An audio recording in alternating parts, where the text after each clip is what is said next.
You keep going. So they put that in there. They like did her lung transplant, and I watched it, and then she ended up dying. And she was like 32, and I went. She died after the transplant. Mm-hmm, after her second. Oh my gosh. And I just went. Did she keep smoking? I don't think so. I did immediately. Right. I literally just went. Oh, that's when you quit? Yep. Threw it, the whole pack, threw it away, cold turkey, after 11 years. Are we on? Are we live? All right, we're here. Sweet. We got Jimmy Porter. Yay. Jimmy, or is it James? My government name is James. James. My friends call me Jimmy. Where did that come from? Like, it's not James. We're going to call him Jimmy. I have no idea. There's a bunch of, like, names like that, right? Yeah, my current girlfriend's ex is Jimmy, his dad is Jimmy, and their son is Jimmy. No, I mean, not like a bunch of Jimmys, but like when they have one name, but you're like, oh, my real Yeah, but name there's is... James. Oh, there, yeah. Like Richard. Oh, yeah. Dick. That's the one I was thinking of. I was like, that's a bunch. There's only one other I can think of. So they cut her lungs out. She got... Yeah. So she had two lung transplants on this documentary. And that's kind of after she died from that. And I got to actually see it. You quit cold turkey. Cold turkey. Quit cigarettes, cold turkey. What would you say that's like quitting cigarettes? Is it? I think, and I'm not that I've ever been addicted to anything else, Right. but I think quitting cigarettes is probably harder than any drug on the market. And I say that because of my grandmother, who smoked from the age of 12 to 87 when she passed away. Right. She had really bad dementia, bad, to where she didn't remember nothing. She would tell you, like, Grandpa just came home from the war, and we're like, Whoa. no, you know. But anyhow, she never forgot she smoked cigarettes. Never. My mother would be like, she'd be like, hey, where's my cigarettes? You know, she's like, oh, you quit years ago. Bullshit. Why would I do that? We caught her smoking a big pen one time. Literally, it was just melting ink down her body. No way. So I told my mom, I said, dude, she's in hospice. She's on her way out. Let her do what she her wants. thing. Yeah. So, but she never forgot. That's how controlling it is. Yeah. My dad quit for a long time, and then he picked back up. There's still days that I'll smell it, and I'm like, I could use a cigarette. But then there's other times I smell it, and I'm like, this is disgusting. Does nicotine do it? Would it do it for you in any other way, like dip or? I did that once. It was nasty. Yeah. I literally threw up everywhere. I was like 13. Lucia, she was like, if you ever do that. Yeah, no. I mean, people do it, but would you rather rot from the inside or the outside? Right. It's interesting, too, how people pick their vices. Like, someone will be quick to judge someone that's smoking, yet they're eating a double cheeseburger every day. With a Diet Coke. With a Diet Coke, because it's diet. Exactly. There's been a lot of studies. Isn't Diet Coke actually worse for you with the artificial sweetener? I think so. I don't really know that. I know my stepfather's a diabetic, and he eats more artificial sugar than he's ever ate real sugar. It's crazy how we fall for that bullshit propaganda all the time. Yeah, it can't be good for you if it's created out of... I don't even know what it's created out of. Yeah, they take corn and pretty much grind it up and mix it with chemicals and gasoline and light it on fire and put a little cocaine in there and then do it a few times and then then you got Splenda. Coca-Cola used to have cocaine in it. Really? Back in the day, they say it did. I remember hearing little rumors and stuff about this and that. Yeah. But, you know, in Canada, well, back when I was touring in Canada, which we can go back to that, but on their cigarette boxes, they would actually put photographs of, like, stillborn babies and, like, your lungs and stuff like that to say these will cause these health effects. Oh, wow. To make you think, oh, I don't want to do it. That was before the whole truth campaign hit. Because it was an era where cigarettes were not bad for you. They were. They just were never told they were. I mean, you see it every movie, restaurant. I mean, think about it. When was the last time you were on an airplane? Could you imagine people smoking in that thing? Right. And they used to smoke. And my buddy, he's just traveled somewhere. He posted a picture, and he goes, you know you're in an old plane when it has an ashtray in the hand. And he literally had an ashtray in the seat. Can't even use cell signals in it. They're smoking cigarettes. So that'd be nasty. But yeah, it used to be a... Yeah, it's interesting, like, what we define healthy as constantly changing. It always changes. Yep. And then you have people who say, like, if you look at the plant-based diet, like, I feel like healthy diets are all relative, right? So if you look at a plant-based diet, people will be like, oh, this is healthy. Well, if you're eating processed carbohydrates all day instead of meat, then it's not really that healthy.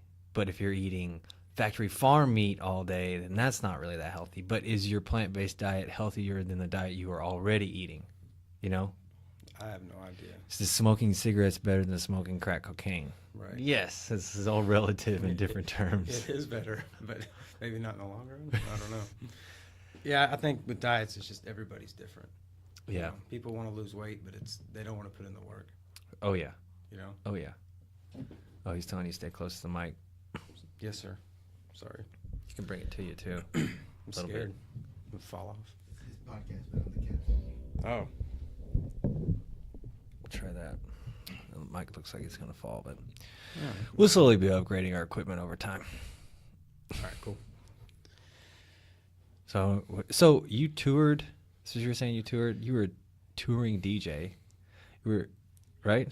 Yeah. So basically, He gave me a look like. Yeah. You look like it's like either. when Rex was like, "Man," I was like, "You're offending me." No. Oh, okay. The term in the day, DJ just kind of stuck with people, but the term back in the day was turntablist. Turntablist. So, DJs, in my opinion, back in the day, just played records. Right. The turntablist actually recreates the music with the records. Right. So creating sound with sound. Oh, okay. So that's just something I got into when I was in middle school, and it just kind of stuck with me through high school, through the elements of hip hop and everybody I hung out with. And when I moved to Aspen, Colorado in 96, Yeah. it just kind of came with me, and there really were no DJs out there Right. that were doing hip hop music. So that's all I did was early, mid Turntablist. hip hop, turntablist. Yeah. So I did all the. I was trying to read your face there. I was like, I brought up a part of his life that wasn't supposed to be on the podcast. Oh, no, Or- it is. No, right. it's yeah. So, but of course I was a DJ something. Everybody's a DJ, Right. whatever. But in my opinion, I think to this day the scene is actually regrown, which is weird how things do that. Like with skateboarding, it was huge in the '80s, then it kind of fell off. Like every 10 years, it reinvents itself. Right.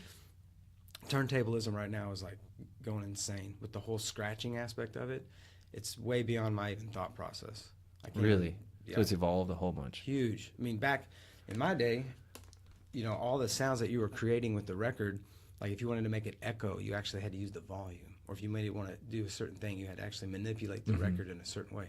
Nowadays, these mixers have all these buttons Oh, okay. that you can pre-program and make effects, which helps when you're making mixtapes Right. or you're doing shows. Right. But I just look at it and I'm like, I don't understand any of this. Right. I'm still a dinosaur. Keep it simple. But yeah, it opened up a lot of doors for me. And so you were using it on vinyl, whereas now All they're vinyl. translating to USB into the Yeah, I think computers. now what they have is it's vinyl. They actually have a vinyl, and you wouldn't know the difference really. It's just a time coded vinyl. So somehow they have this program. If it's there's companies that make these programs. I think it's called. I don't even know what it's called, but they'll have a laptop. So instead of taking all your record crates that we used to have to take for years, Yeah. you just hook the laptop up to it, and you program the tracks to that time coded vinyl. Oh wow. So you never remove the record. Right. You literally just keep the So same just one on there. rewrite on it. That's it. So it's just basically one tool that you can keep using over and over. Yeah, and then you just take your laptop. How'd you get into that? Well, I've always been a fan of hip hop, so breakdancing, graffiti, all Right. that, the elements of hip hop. I never was a very good breakdancer or graffiti artist or an MC, but I always was around the guys who were. And there was a guy, his name was Brad, but he went by DJ Furious or Del Furious, and he was so ahead of his time, in my opinion, but he just kind of fell off. Now I don't know where he just disappeared. Where was he at? He lived in Burleson, but he was big out in Dallas. We used to have a big battle scene in Dallas where guys would go and battle each other with their turntables. I mean, the whole 9 yards. That's cool. So he, to me, was kind of like a mentor. Like I would watch him, and be like, "Oh, how do you do that? How do you do that?" But I could never really afford all the equipment, so I'd have like one turntable and like a DJ Jazzy Jeff mixer, and then like a tape deck. Right. And I would just like record beats and then and then when I could afford my own stuff. But that's kind of how I got into it.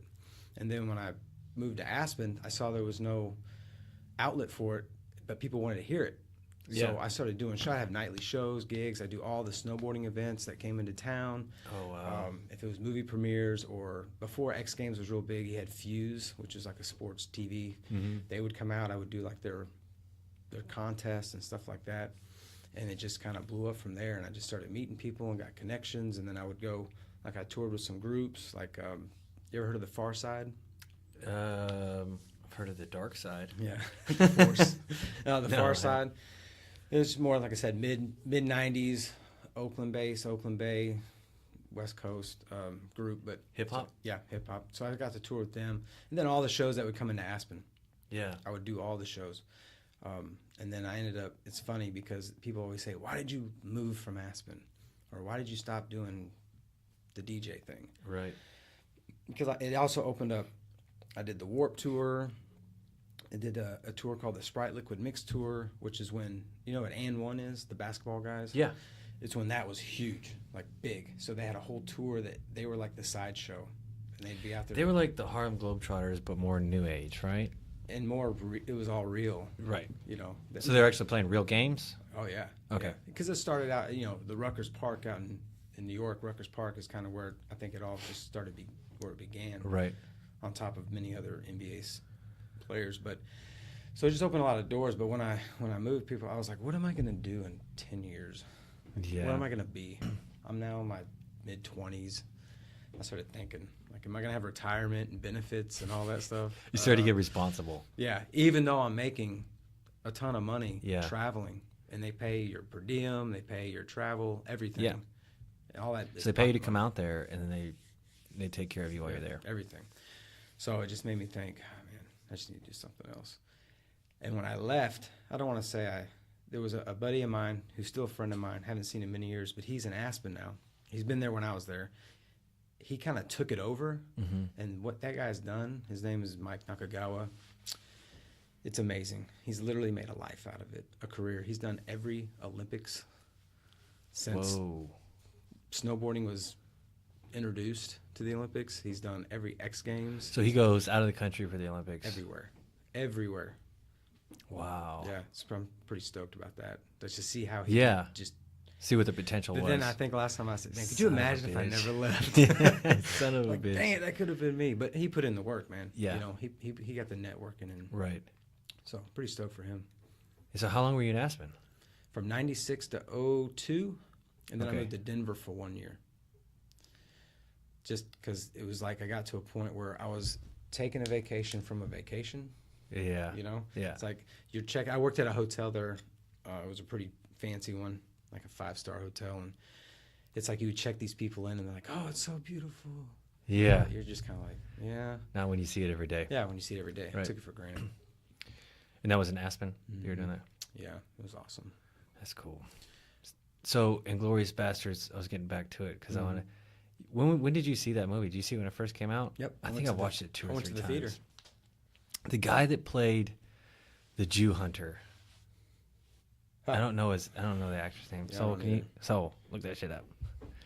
Like Hitler's right-hand man or whatever. Well, his job was sniffing out Jews, and he would, like, literally the opening scene, he goes into a house and he's talking to some people, Yep. and there's like Jews under the floorboard, right? Right. That actor is one of my favorite actors. He just played in another movie recently that we saw.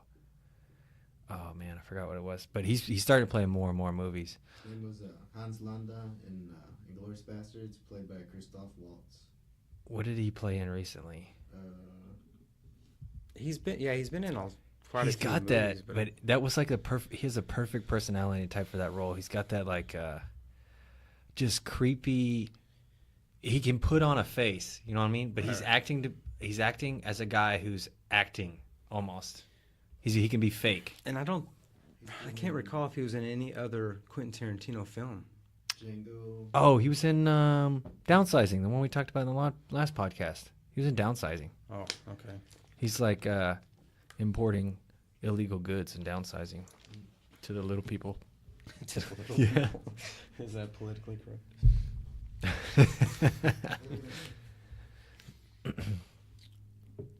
You know what? We touched that on that last podcast, and I want to get back to it this one. It's like when you really think about politically correct, there's not a lot of logic in it. How some things are acceptable and some things aren't. Yeah, who decides?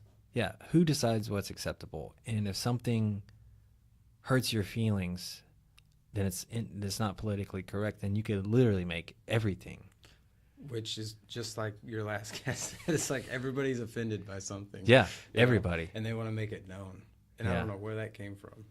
You know. It's we hit on it. It's popular to be the victim. Right. Like that's a thing now. Is you're a victim, and if things go wrong, you can blame it on those things rather than taking responsibility. Carrie hit on that. It was huge. Right. I feel like everybody's come on. sidetrack. One of the reasons I want to start this is because I had written a book before I put it on Amazon, and I was like, I want to get my ideas out there, right? But I started listening to podcasts, and I was like, if I can get my ideas out there and then learn a lot at the same time, Right. and then like go back and forth, it's 10 times better. And it's also on the social media platform, you're going to share it much easier. Sure. So, you know, being able to get my ideas out there is huge, but knowing that anything you could say, people are going to get offended, you could literally become crippled by that. Oh yeah. So you have to just say, fuck it. If you don't like it, don't, or Kurt Osiander said that, like I said, if you don't like it, don't look. Mm-hmm. So Carrie was saying, be hyper responsible. So if you said, you know, Mike, I don't like your Jew hair, then I'd be like, oh, you know, that offends me or whatever. Or I could just be Pretty like, you know what? offensive, though. Why would you say that to somebody? I mean, that's kind of jacked up. No, yeah. I mean, But right, you choose to be offended. yeah, by it. it's my choice. I can let that bother me or not. And be responsible for my actions, my feelings, so on and so forth. So if someone's hurt, someone's feelings are hurt, and you say, you've offended me, then you're basically telling them, you have power over me. I'm weak, I'm a victim, I'm vulnerable. Yep. Or you could say, you know what, you said that, that's the way you think, that's your deal. I don't care. What is it? Sticks and stones may break my bones. Yeah. First never heard. Our parents had it right the whole Where time. did that go? Now it's like, oh man. Everything you say bounces off of me and sticks to you. Right. Yep. I'm rubber, you're glue or something. Yeah. So whatever happened to that? Are they even teaching that in school? Because that's another thing, kind of with new age youth. You know, like my son, he's 12, and he's been a victim of, in my opinion, bullying. Mm-hmm. Right. But yet these schools, when they stand up for themselves, Zero tolerance. zero tolerance. You can't even defend yourself. That's BS.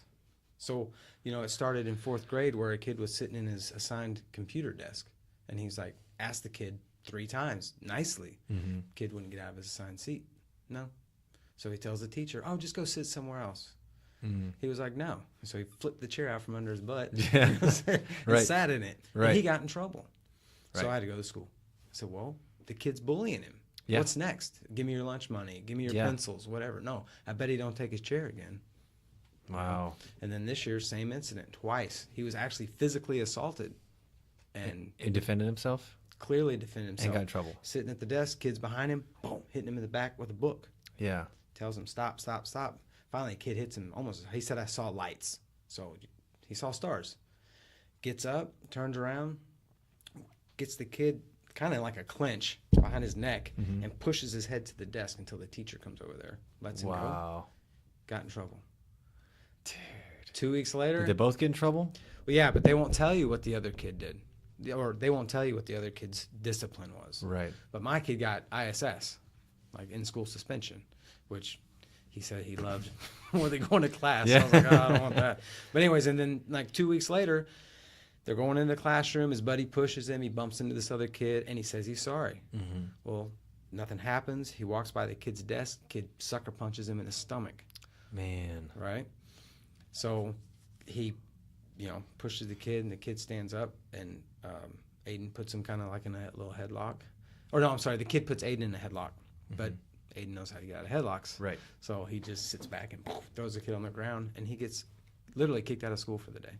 For sitting down to escape a headlock. Yeah. Yeah. Man. He didn't punch the kid, nothing. So when we go to the Yeah, you gotta principal, try not to hit Yeah, the table. sorry. We're When still you- working on that technology. right? Sound. Don't hit the mic stand or the table. Yeah. I was like, all right, just sit still. But yeah, so when I went to the principal, and she says, she basically told Aiden, and this isn't at his new school, this is at his other school because we recently moved, but she tells him, well, if you're gonna violate the rules, you know, or the policy, make sure it's worth your time. Okay.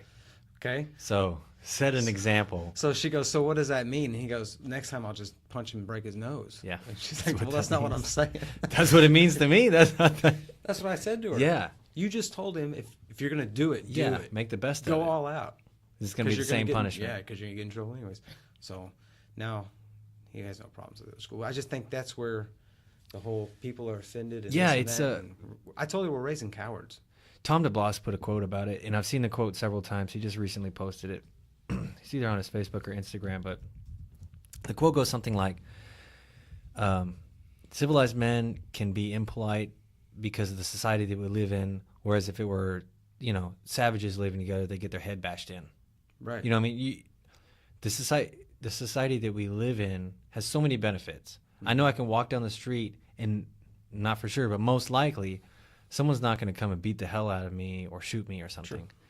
But Right. there's negative repercussions of living in a society like that. You get people who run their mouth a lot or become victims of verbal abuse or whatever it is. And there's both sides of the spectrum. Like, you can't say that verbal abuse isn't a thing. You know what I mean? Like, I know it is. like in relationships and things like that. But at the same time, it's just gotten out of hand. The scales have tipped just a tiny bit out of hand. And people are like playing the system. Knowing they're playing the system I that agree. we live in. I Do you agree. find that quote? Oh. Instagram? You know how long it is? I think I it's don't not know. fair to these kids who do get bullied and then they defend themselves and they're Yeah. getting in equal trouble as the Yeah, bullier. that's not fair at all. So how about do it like There needs to be like a formal investigation on what's going on. Because I'm in law enforcement, so Right. do it like that. You have school ISDs, pull the bully, investigate it. Once you figure out who the aggressor is and who is defending themselves, the aggressor should get all the punishment. Maybe if they do that enough, the aggressor will think before he acts, saying, "Well, I'm going to punch this kid in the face." Because right now, if I'm going to bully you and know that I'm going to knock you out and you're going to get in just as much trouble as I am, then Yeah. I'm going to do What's it. going to stop you? But what if it's all on me? It may make them think. I don't know. But Yeah. Zero tolerance is zero tolerance. Found it. Civilized men are more discourteous than savages because they know they can be impolite without having their skull split, as a general thing. Yeah. Quoted by Robert E. Howard. Robert E. Howard. So, same concept. You're in law enforcement. Mm-hmm. I saw a term for it the other day. I've noticed these people a bunch over the past few years, and I love to watch the entire video because I love to see how the officers handle it. The Facebook lawyers. No. You know what I'm talking about? We've actually had some. Well, yeah, we had a couple. That was That caught is on camera. that is a thing where like those people would become a part of any fad. You know what I mean? Like if it was religious or something like that. They're just looking for something to. Yes. Do they have meetings and stuff? Or they're I like, don't if know. you get pulled over and then do this to try and get pulled over. They've kind of died down, I think, or they're just not getting the publicity as they used to because other things are taking over. But you Yeah. had the guys with the Second Amendments, with the rifles, and they go in the Yeah. Walmarts and all that. And then you got the guy. Those are kind of where it started. And they're like, "Well, Yeah. I know my Second Amendment, and you can't talk to me, and you don't have to." But you can watch so They many refuse videos. to show their driver's I license. was about to say, Yeah. well, why am I being pulled over? And they're telling them, "This is why I don't have to show you my credentials." Have You know, I it's like, committed a crime? Yeah, have I committed a According to Brown versus Yeah. Howard or something, a crime has to be. You know, is every police officer, in my opinion, are they going to know every single case law and this and that? No. So these guys are going out there and studying it, and they know it Just so they verbatim. can beat them in that. Yeah, and they just contest that one thing. Well, Mhm. I'm not going to know that one thing. You just have to know where to find it. Mhm. You know, so we really just where I work, we just bat an eye at it. If we know what they're up to, we'll play the game a little bit. You know, Right. like, but be super nice. Like one of our guys, and when we're done, it's on the Facebook page for where I work. But one of the officers was like overly nice, like, Yeah. man, yeah, that's awesome, you know. So they just feel like an ass. Yeah, but then there's the rebuttal of, oh, he was an a-hole cop, Oh. you know, and this and that. And it's like, no, That's he an was playing opinion. your game. If you think someone's an asshole, that's an opinion. Yeah, he's like, I'm just out here taking pictures. Why are you bugging me? And he's like, man, take all the pictures you want. You good at photography? But, you know, you like Right. photography? It's a nice camera you got. You know? So the guy's like, this ain't working, you know? Yeah. So he has to flip it. Now it goes to social media. Look, listen how rude he's being and unprofessional. Man. No, he's just playing your game. So you see a lot now with the social media videos. I'm getting to where I don't watch them anymore because you see there's a title, you know, so-and-so steps out of line. Watch what he does. And then they show you a certain part of some event that happened. You don't know that that's actually the entire Oh, no. picture. You know, let's say someone came up and kicked you and then you hit them back, but they edited out someone kicking you. And so it just shows you hitting someone. It says police officer brutally attacks somebody. Yes. So you see that All all the the time on social media, and All the time. it plays into that victim game. Well, it plays They can into the edit whole- it all out. You can edit it on your phone now. You can just like delete that little section. Sure. He's really good at that. Yeah. That and Photoshop, right? Yeah. So, no, yeah, and I think that they never see, you know, are there some bad seeds? Sure. But there's bad seeds in every profession. Right. But I think that we have more positive things. I think our positive actions supersede far beyond the negative that people see. Right. You know what I'm saying? Yeah. That these people throw out there and say, Yeah. and that's why a lot of police departments now, when these crazy claims come out, like a use of force situation or whatever, the departments are releasing that video almost instantaneously. I mean, Right. of course, they review it or whatever. And The way they can beat them to it. boom, they beat them to it. Mhm. Or they say, no, this is what happened. Yeah. You know, you weren't this, that, or the third. This is what happened. But there are those incidences, unfortunately, where there's guys or gals who do cross the line, Right. you know, and that just, It's going to happen in anything in life. I think we have a choice on what we focus on. You know, like we can talk about the United States in general and say, oh, you know, I don't like so-and-so in office, or I don't like this policy that's passed, or whatever.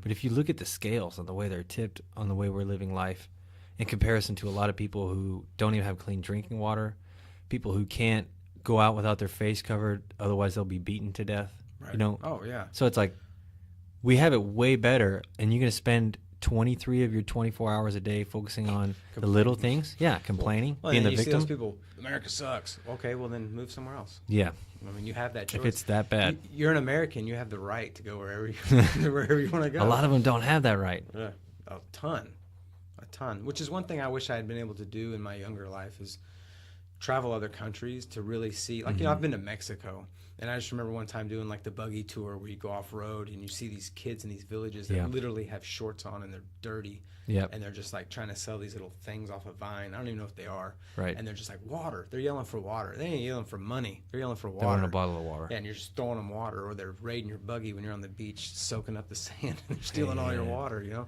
And it's like, man, I want my son to come experience this. Yeah. So when he's like, I was in a ranked game on Xbox and you threw me off, man. A You know? ranked game. Yeah, you know? It's like, now they're going to ban me for a week. Yeah. It's like, how about the kid that's running and begging for Yeah. water, you know? I would like for him to see that, Yeah. just so he gets an understanding of how privileged and grateful he really Yeah. should be. That hit me the yesterday. Lucy and I, we went out and about for her birthday, and we were at the North Park Mall. Mm-hmm. And anytime we're in that area, like it always hits me when we're in that area of Dallas. Not all the people are snobby, but a lot of them are. Oh, and you can read it. You can feel it. Yeah, You it's can like a feel it vibe. coming off of them, Mhm. right? And so I looked over and saw a couple kids sitting with their mom, and one of the kids had a pair of headphones on. They were like, you know, $400 or $500 headphones or whatever. I Beats. don't know. Yeah, they look nicer than that. Maybe they weren't. Maybe they're just fancy looking. But you know, they're all decked out. And I'm not judging those kids in particular, but in my mind, I can see a lot of kids like that are raised like that, and they don't ever experience struggle. And so I told Lucia while we were there, I was like, I don't want our kids to have a life like that. I don't want them to have a hard life, but I don't want them to have an easy one. Because an easy life is a setting that will allow for an underdeveloped person or an immature person to develop. You know, you see what I'm saying? Like, Well, and it also kind of feeds into that whole this whole thing that's been going on. I don't know if it's a millennial thing or however you want to word it, but the whole participation award. yeah, So these that's people, what I'm getting yeah, at. they never have They to never work experience- or earn for anything. They take it for granted. They don't experience struggle. They don't experience adversity. Which They don't have to develop perseverance.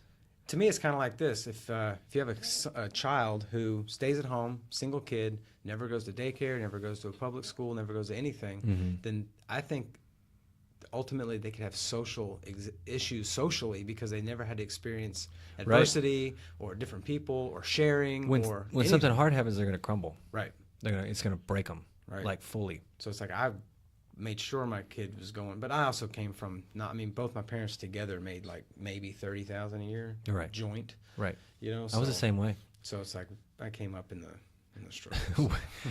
we were Lucia and I. If anybody's listening that doesn't know, Lucia is my wife, but we were we're not that big yet. Everybody knows Lucia is. Right. She hasn't made the list. Yeah. We were talking about cereal one day, right? And we were trying to describe the cereal. I think they were called Pops. They were like the little rice ones with the dark middle. You could tell it was rice that was popped. This so reminds me of a story. But go ahead. Remember it. I am. So I'm describing it, and I go, it had a monkey on the on the bag? And she's like, no, it had a frog on the box. And I'm like, no, it had a monkey. It was a monkey on the bag. And so after we're going back and forth, I realized that she was saying box and I was saying bag. And I go, did you guys get to eat name brand cereal? Right. No, she was eating the Cocoa Roos. Yeah, she was eating the name brand and we were eating the off brand. And I was like, our cereal always came in bags. It was in that little section next to the cereal where it's like the bags are just stacked in there. Usually like half of them are busted open. Kids have taken some. Every name is transcribed. Like it's like Dr. Thunder instead of Dr. Exactly, Pepper, or exactly. Cocoa Roos instead of Cocoa Puffs. We had that all the time. But Tastes the same. when I saw those kids in the mall, I thought, where is that balance? You don't want your kid to be dirty begging for water. No. But you don't want your kid to be, completely entitled. Let's say and oblivious. Entitled and oblivious. Mm-hmm. I agree. So, but we need struggle in adversity to get stronger. But if we get too much, it could kill us. All right. And if we get too much, it could potentially start to break our spirit or turn us the wrong way. So, that's the battle. Yeah. That's the mental battle. Yeah, that's part of it. I mean, that's what makes you stronger. My son, I coached basketball, youth basketball, since he was 5 years old, and we always end up on a team that's not the best. He has the athletic ability and the skill, and it took time for him to, and now he gets it.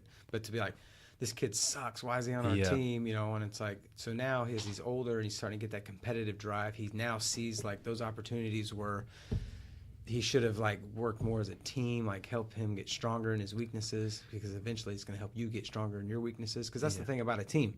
Not every center can shoot, well, hell, almost now 3-pointers, but every player has a certain position because of a certain skill set. Right. So you have to work. That kind of goes back to my movie concept with the teamwork, But anyways, that's what. So now he's starting to understand that it's not about winning.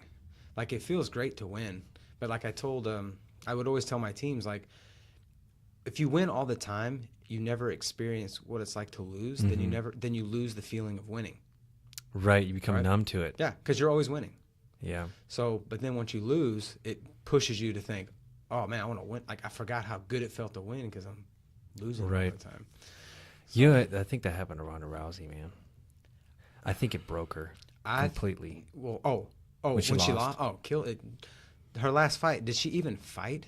I mean, literally. No, I have all the respect for her in the world. Yeah, no, and amazing. I'm not putting her down she's by awesome. any means. But you can tell when you saw her fight. When Holly beat her, yes, and she made her look dumb, and that was devastating to her sense of. That would have been devastating to me. I mean, that would be embarrassing. But having won over and over and over and dominated everybody, and then having the expectation of winning, everybody expected her to win. Then you put all that on her shoulders. It's a lot of pressure. But it's almost like after, like you said, it kicked her spirit out of her head. You know what I mean? Yeah. Literally, she was done. Yeah. When she got in the ring the next time, I was so excited. I mean, I paid for every fight she was in. I loved her whole The next concept. fight was Nunes, right? Amanda Nunes? Yes. But I loved everything up until that Nunes fight. Right. Because to me, a true champion, and a lot of people hate Conor McGregor. Dude, but when he came back and won, but when he lost, yeah, he said, "I'm losing like a champion." Yep. He was the best. He owns up to all. Yeah, it gave me goosebumps. Right. The way he reacted, I was like, man, he's the real deal. Versus, I wanted to kill myself. I wanted this one. Yeah. We weren't there, but we only know what we hear and see in the media. Right. We don't truly know what she's going through. But when I saw her in the ring after that, I was like, this is not who she was. No.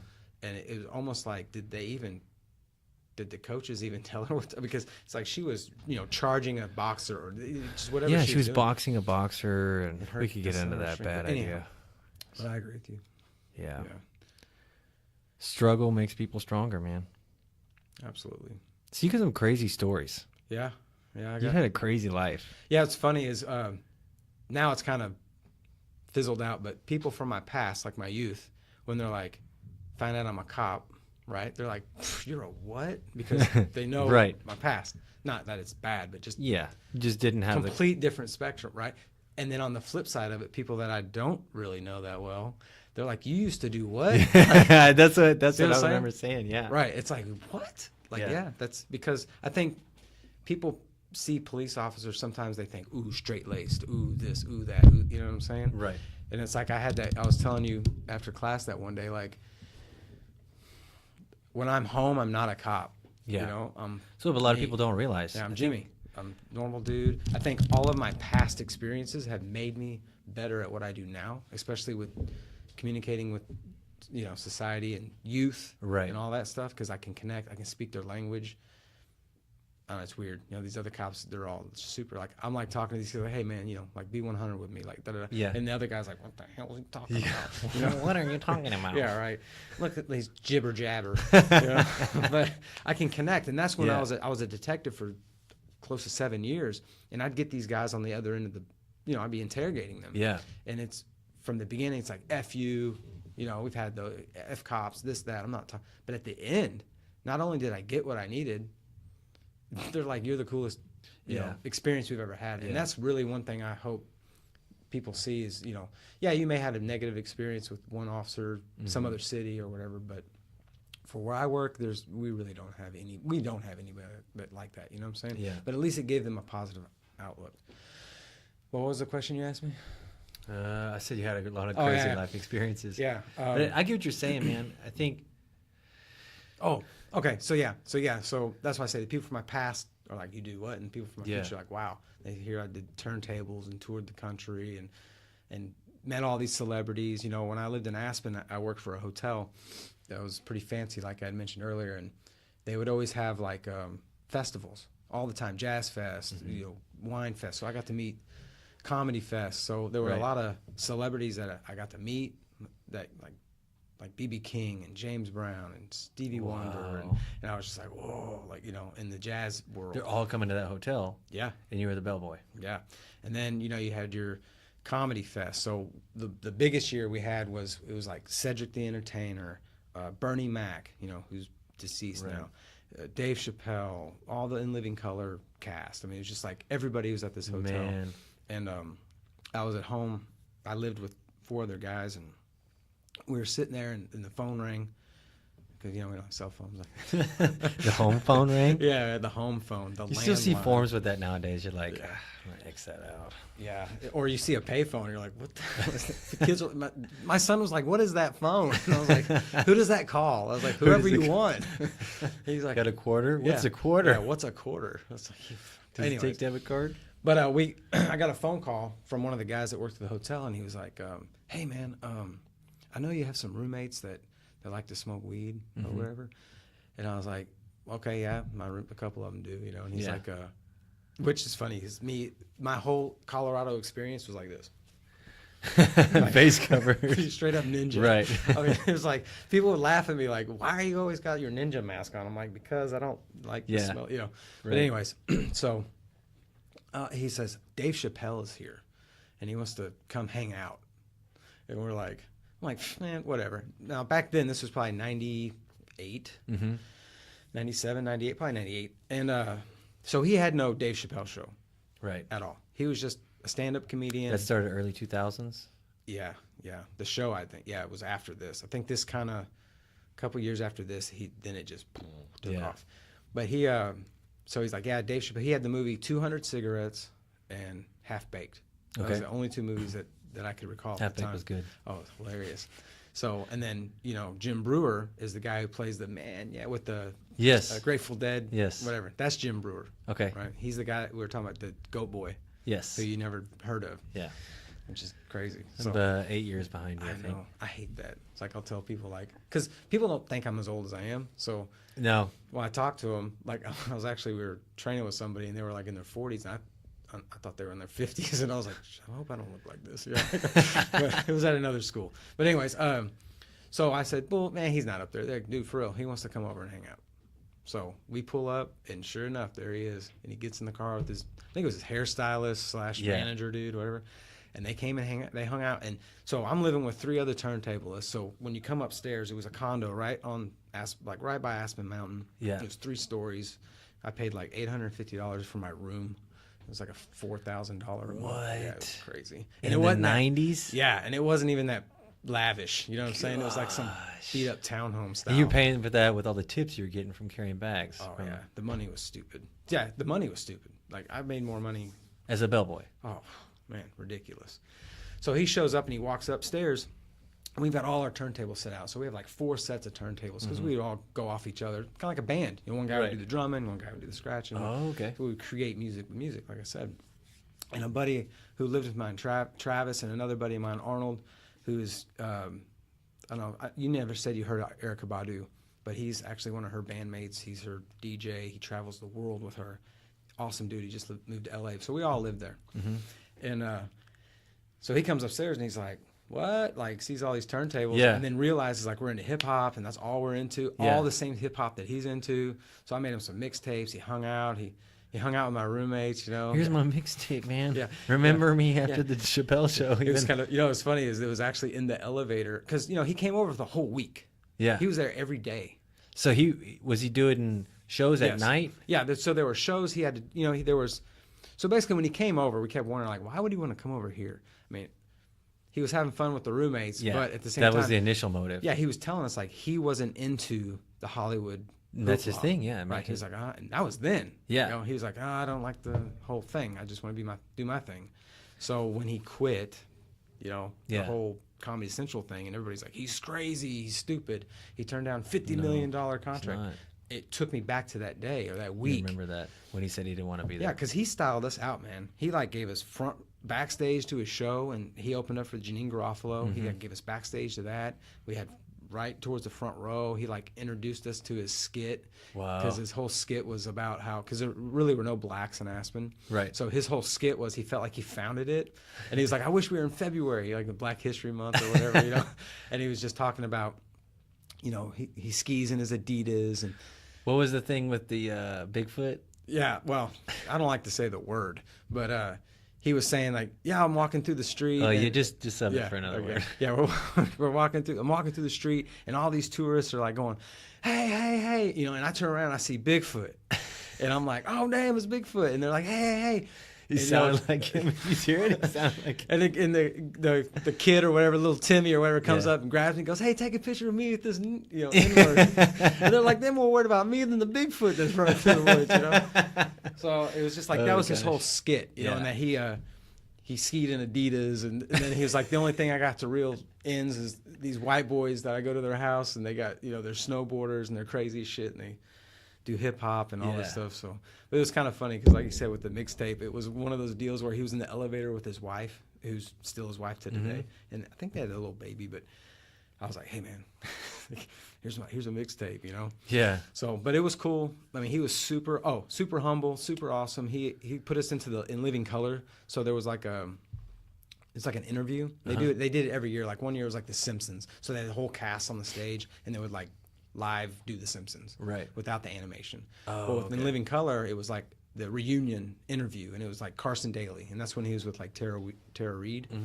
So, and they did that in Aspen. Yeah, they did that in Aspen. So we got to go to that, and then when we went out clubbing after that night, you know, he introduced us to him. I mean, it was like they were all super cool. That's awesome. Yeah, it was a really cool experience. But just living in Aspen, meeting so many celebrities, and I just wish I took pictures. Like I never really took any pictures of any. I never was like, oh, yeah, you know. I was just like, oh, and it was policy through the hotel. You couldn't anyways. And it probably made them respect you a little bit more. That's who you figure they. You know, there were a couple people that I met that I was just like, holy man, I just met. You're trying to be cool. I literally just shook and talked and hung out with Michael Jordan.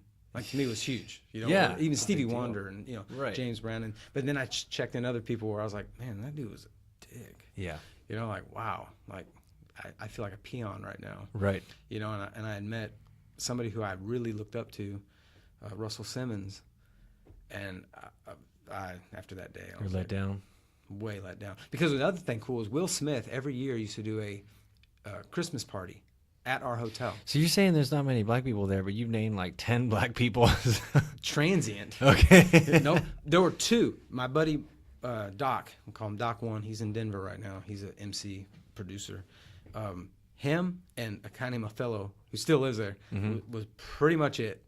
You know? How big is Aspen, or was it? It's not very big. I don't know the population. I mean, it's just a little ski town. But then you have the valley that goes down into Glenwood. But the population, how do I word this? The majority of the population is Hispanic. Okay. Really, because of all the tourism. Oh, they're the working it. hotels and whatever else, so So it's mostly tourism there. it's way tourism. Or like people who can afford to buy a house there, which Yeah. is unreal. Oh, stupid. And that's why I moved, because it's like, okay, I'm meeting all these people and then they're leaving. Right. And then I have all these connections. I could go to New Zealand, Australia, wherever I want to go, because I worked with so-and-so for that ski season.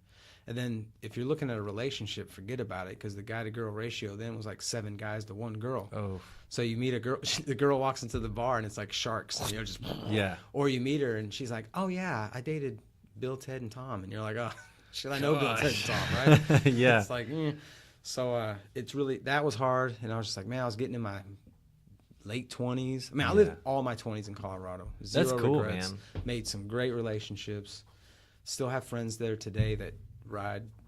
Was it a pretty liberal area? You think that's why they passed their cannabis laws Yeah, it's before been- anybody else? Man, it was called the gondola. The gondola is what you take to go up to the top of the mountain. Mhm. Well, they always called it the gondola because they smoke weed in it Right. going up to the mountain. But I will say one thing that I look back, I didn't think about it at the time, but Aspen Mountain, they were totally against snowboarding. They did not want snowboarders. They said they were reckless, vandals, whatever. Yeah.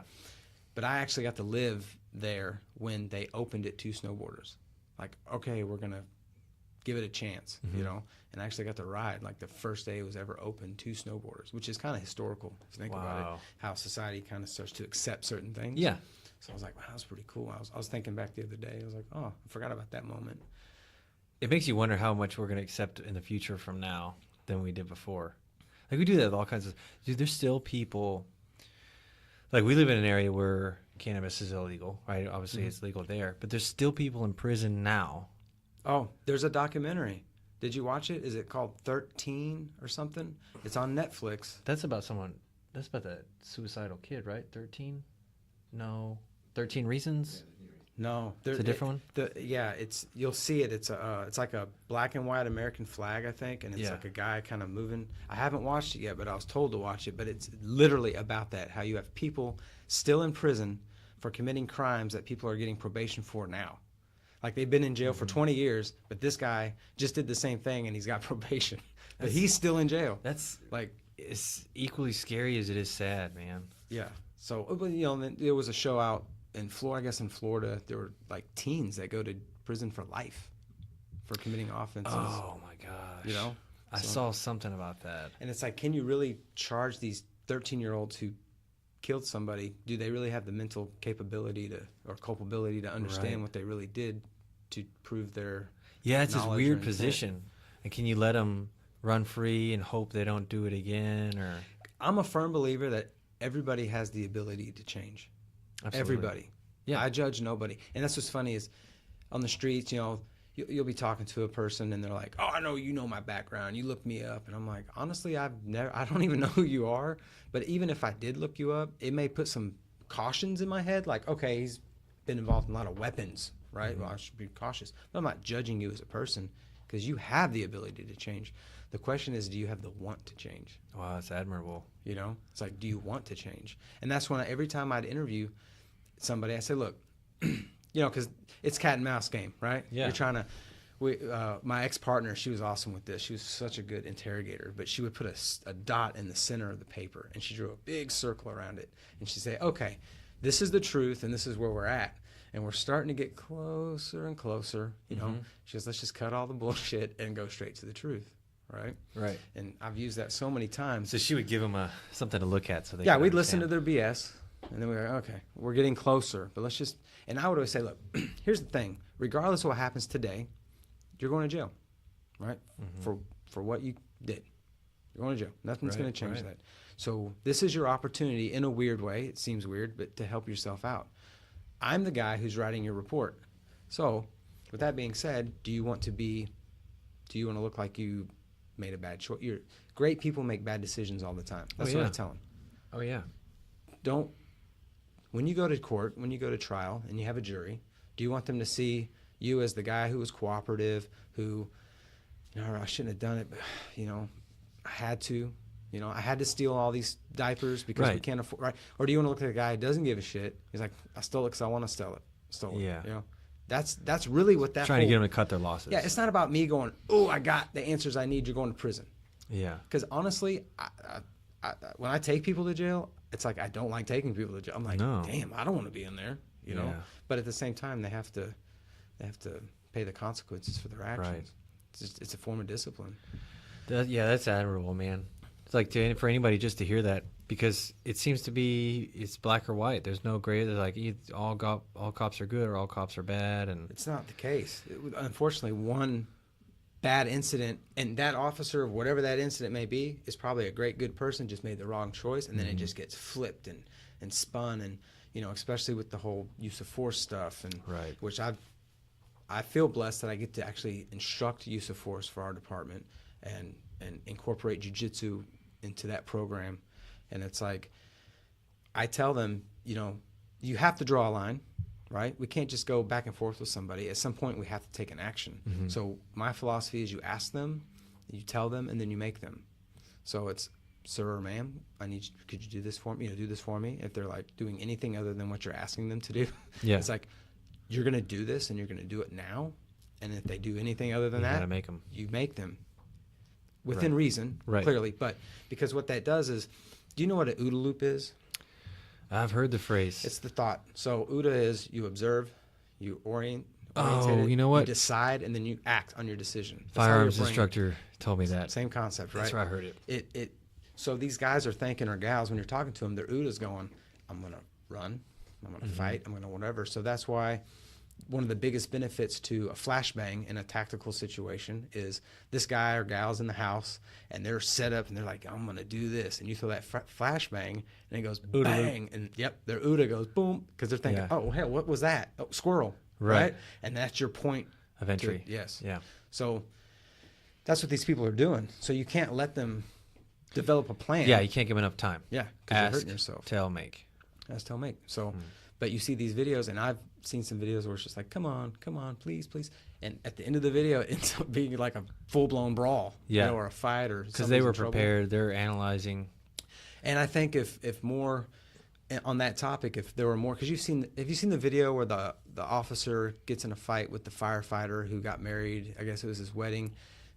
Dude was drunk, and they get in a tussle, and the firefighter mounts the cop. Mm-hmm. The cop has zero experience on the ground and ends up having to shoot the guy. Oh my Kills him. gosh! Right? No way. Yeah, it's out there, and it's like that's what I honestly feel that if more, if it was, I guess, how do I word this? I don't want to offend anybody. I just wish the topics were more strongly out there. Like physical fitness and the ability to defend yourself are two very important things in this line of duty.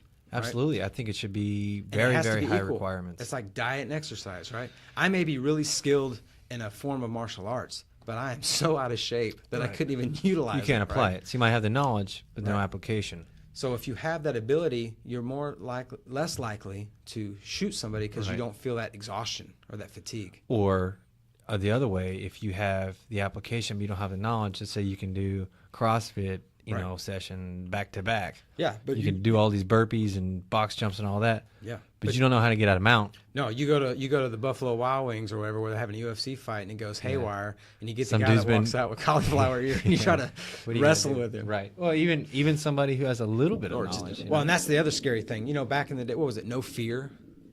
What's that? That I was think we're Saul probably- hitting the table. You know what? We're gonna have to put some like rubber in here, Or or foam. what we'll need to do is just upgrade. We needed a good excuse. The to next guest's upgrade. gonna be in here with like a rubber, like a bubble wrap suit. Just like, hello. No, But yeah, I upgrade think the mic stands. there would be less use of forces in general. Yeah. That accelerates. It's a lack of knowledge and experience. It's terrifying. I don't know. I'd say I'd want to put this without hurting anybody's feelings. When you see a police officer that's way out of shape, that does their hand-to-hand training once a year, because that's the minimum requirements, and not always, but you think, No, well, the bad guy, right, is going to contest that. They're going to test that person. oh yeah, What you're explaining is what we call officer presence, right?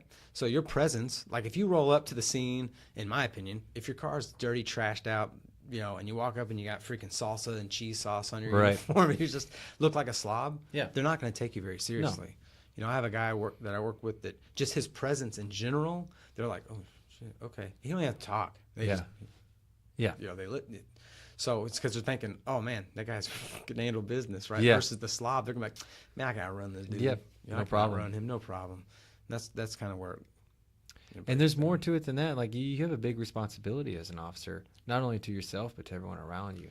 Well, yeah, because when you're into and you know, we're just kind of on the topic of force, but you've got to protect yourself at the same time you're protecting them too. Yeah. You know, and then everybody else. So everybody's So involved. you and your partner and everybody else. Would you say that you tell the people, show them a picture, and say, you know, you're learning or you're taking care of business? Oh yeah. So that's the other thing. When you talk physical fitness, and it's funny, this just came up in briefing the other day, and it already started. The hornet's nest went live. But when you talk about physical fitness, it's almost like talking about religion or you know, politics. It's weird. Offensive. You know. Oh yeah, because they you get get into all fat offended. shaming. Yes, Fat shaming. or That's just out of shape. Like I've heard the comments. Well, we're not like you. Yeah. Well, you can be. Well, you don't have to be like me. But you don't- can be. But do something. Anything. This is a manageable topic. You can make a change. Yeah. That's bullshit. That's an easy way. That's straight up bullshit. That's an easy way out, and it's a cowardice move. And you always hear, well, I don't have time. So basically, I got into this little discussion / argument a couple years back with somebody about it, and they're like, I can't be like you, and I can't this and that. So I said, okay, fine. You don't want to work out for you, and I pulled out a picture of my son, and I That's said, what it work is, out yeah. for him, Right. because you may be the reason why I go home or don't go home one day. Yeah. To him, even if you don't like me, or whatever, and you don't want to do it for yourself, do it for that reason. And that's Right. why we tell our guys, hey, you know, we just had a debrief last night about just making good decisions, slowing down, thinking, and make the safest choice versus the choice we want to, you know, at the Right. time. And we tell them that our number one key is nobody gets hurt, everybody goes home. You know, I hate when I feel like this is stigma. Cops just want to go out and beat everybody and shoot everybody. No, and kill everybody. no. And it's like, oh, I hate that. Like, I hate that feeling because I know that's not how I am, and that's not how anybody I work with is. There are some out there like that though, and that's where they get it because Right. people are choosing to focus on. But there's the bad dentists things. that want to put you under and play with your genitals. You know, I Yep. mean, there's Yeah. bad people. Unfortunately, in on everything, on everything. Yeah. So any profession, you know, it's So when my dad passed away a few years ago, he didn't take care of himself. He didn't eat right and stuff. We always try to get him to eat right, and he passed away, and it hit me really hard because I usually eat pretty healthy, but there's you know phases where I don't, and I realized when he passed away that it's what you do with yourself doesn't only affect you. Right. You know, it was devastating to lose a parent, but to know that he could have taken care of himself better, I immediately put myself in his shoes and I said, okay, you know, can't change anything about the past. He's gone, but what can I do now to learn from that, even though I'm grieving all this? And I realized me taking care of myself affects Lucia, my wife, my future kids, my friends around me, all of that, everything. So this. And you goes- hit on this the other day. We were talking about you have to be selfish to an extent to be there for other people. Because if you don't take care of yourself, you can't be there for them. Right, but okay, so yeah, you have to be selfish in a sense, but you also have to have the ability to know that I don't need this person to survive, right? Right. I can survive on my own, but you want them to be in your life and to share it. Yeah, with that's a you, catch-22. you know? Yeah, but with your and I know nothing about your father or his past experience or whatever, but it hits on my stepfather. Did he have the want to eat right? Did he have the want to change? No, because So we it's like- would always jump in and be like, hey, Right. let me go buy your groceries for you. Let me get the groceries. I'll Right. put them in the house. No, I like what I get. My stepfather is the same way. He's crazy diabetic, and I'm like, you need to change. He needs 2 knee replacements. I mean, he's just a mess right now. He's had toes cut off, and it's like, bro, like you need to eat better. Well, I don't eat sugar, but he's got a freaking mound of Splenda. You know what I'm saying? Or it's like Diet Coke, Splenda. Right. It's not sugar. It's not sugar. Well, man, other things break down into sugar. Yeah.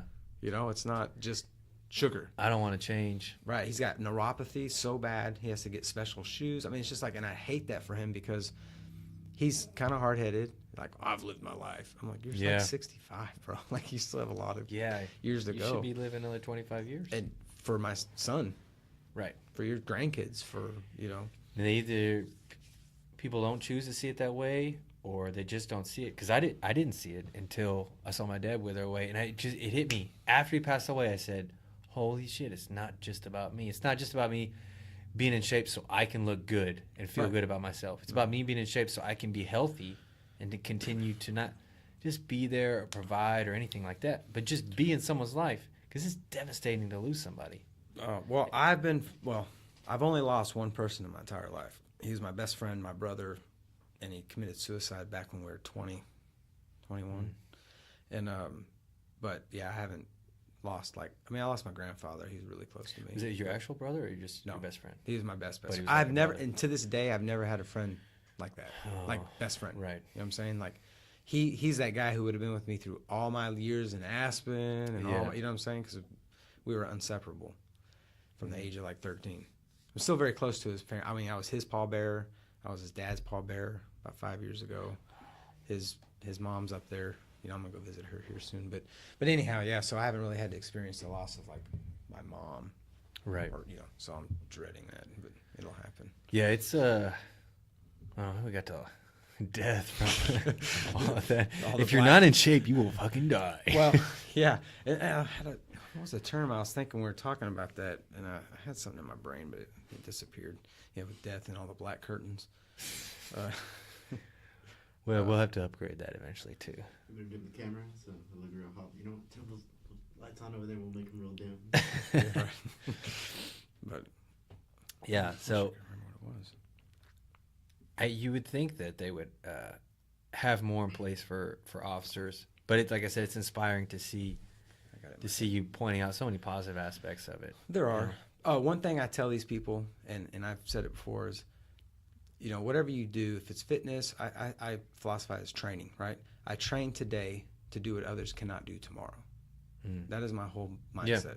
Yeah. I'm doing something in my life that is going to make me outlast or do something better than, because it's not about if you get in a situation, it's when. You're going to, at one point, especially in my profession. Oh, yeah. Well, even your vicious dog story, walking down the street. Oh, yeah. Yeah, But it was a situation where you had to act, right? Yeah. I mean, it was no way I was cornered. Yeah. I mean, Chihuahuas are scary, but it was a bull mastiff, man. Still, that's a huge dog. I've got another story with a bull mastiff and a Chihuahua. Driving, I'm pulling in my neighborhood, right? There's these two bull mastiffs that live on the corner, and a few houses down. This is like half a mile from my house, but I have to go the same way every time. A few houses down, there's a Chihuahua that lives, I guess. Bull mastiff's out. Lady's screaming at the top of her lungs, screaming. Bull mastiff had gotten out, went over, broke the Chihuahua's back. Boom. Dang. Right? Chihuahua's on the ground, screaming. Lady's standing there, looking at the bull mastiff, killing her dog, and she's just screaming. Sure. And so I pull over, I get out of the car, and I get a stick, and I'm like, "Hey, dog, shoo!" And he just ran. And I realized that maybe she had not had the confidence that I had or something. I was still scared of that dog too. But she just sat there frozen. Well, I had a lady once. I responded to her house, and she was in the front yard. She had a broom. I guess she was sweeping leaves, and there was a tarantula about the size of my hand that was crawling on the driveway. Yeah. I was like, no, I'm not going up there. And I'm like, hello, I'm keeping my distance, and she's like, oh, come on, honey. I'm like, no, there's a gigantic spider. I'm not. I'm not even going close. She just walks over there and goes, and whips it off the driveway, right? Come here, sissy.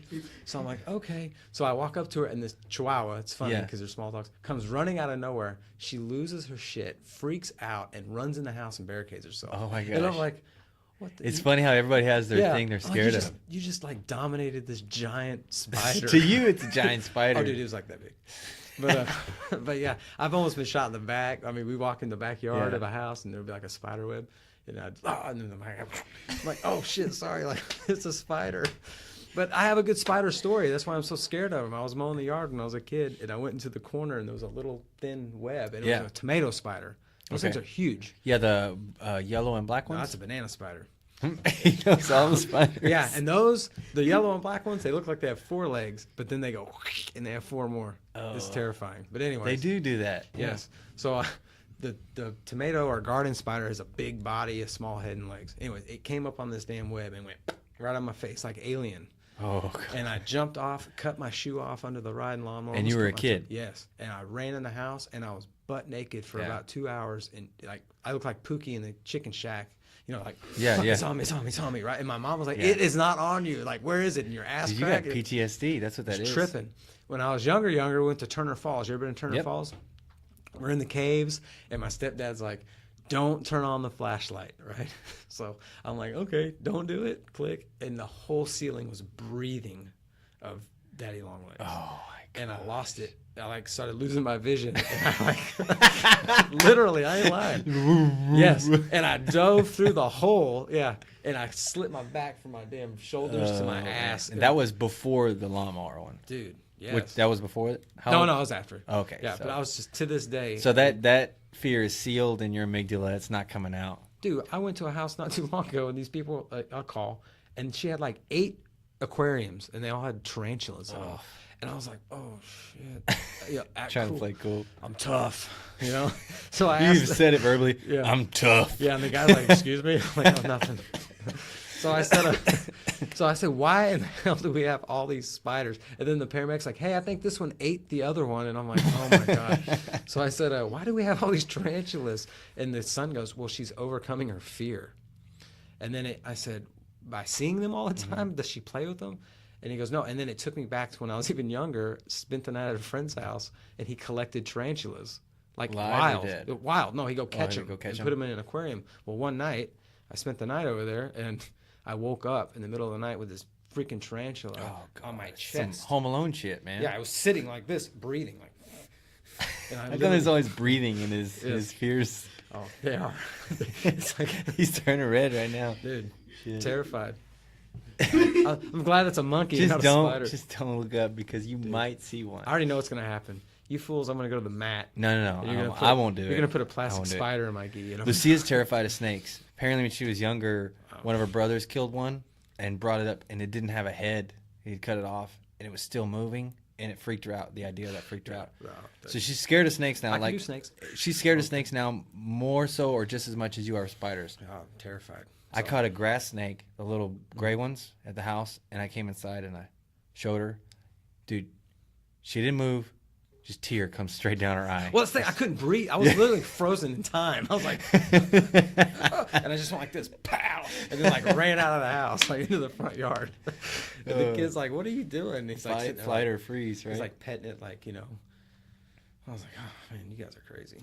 It's cool though, like you consciously know that there's nothing to be afraid of, but your brain sets off an alarm, and you're like, "Ugh." I've tried to fight it, like literally, because I don't want to be a victim of Right. anything. I want to be the victor. Do you know it happened to me once after our wedding, dude? When you put on a wedding, it's so stressful. We were super stressed. I had a shotgun wedding, so So it was like 1 year of planning and everything, and it was one of the greatest days of my life. Married the woman I love. But when you look back at it, you're like, oh. Yeah, when I so look back, I was stressful. super stressed. Well, my stress levels were super high, right? So 2 days later, we get on the plane to go to our honeymoon. Plane gets up in the air. And as soon as it's up in the air, I've flown many times before. I was like, I'm stuck in this thing. Like that Right. thought went through my head. I was like, Claustrophobia, I can't get away. no control. And no control. And it's like, and if I freak out right now, everybody's going to notice. Mhm. And I'm So like, you had a I'm panic attack? already brat. So I had a panic attack, Mhm. right? And we're going to Destin. We didn't want to drive. It's like 10 hours. So we're flying to Pensacola, It's I like, think. what, in 6 hours? flight? No, it's like an hour and a half. Oh. It's like a 10-hour drive. Oh, never mind. Okay. So we get, and I'm like, oh. So I just like white knuckled that shit the whole way there, right? So we get there, and I halfway through the honeymoon. We've been together for a few years now. I'm like, Lucy, I can't fly back. We're gonna have to rent a car.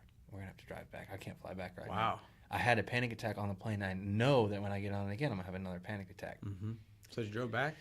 So we went to go get a rental car, and they're like, "You need a major credit card to get a rental car." We're like, "We don't have credit cards. We just Right. pay for everything in cash." And they say, "Well, the way our company works, you have to have a major credit card." And this was like right before the flight, and so we're like, "Screw it!" So I got back on the plane.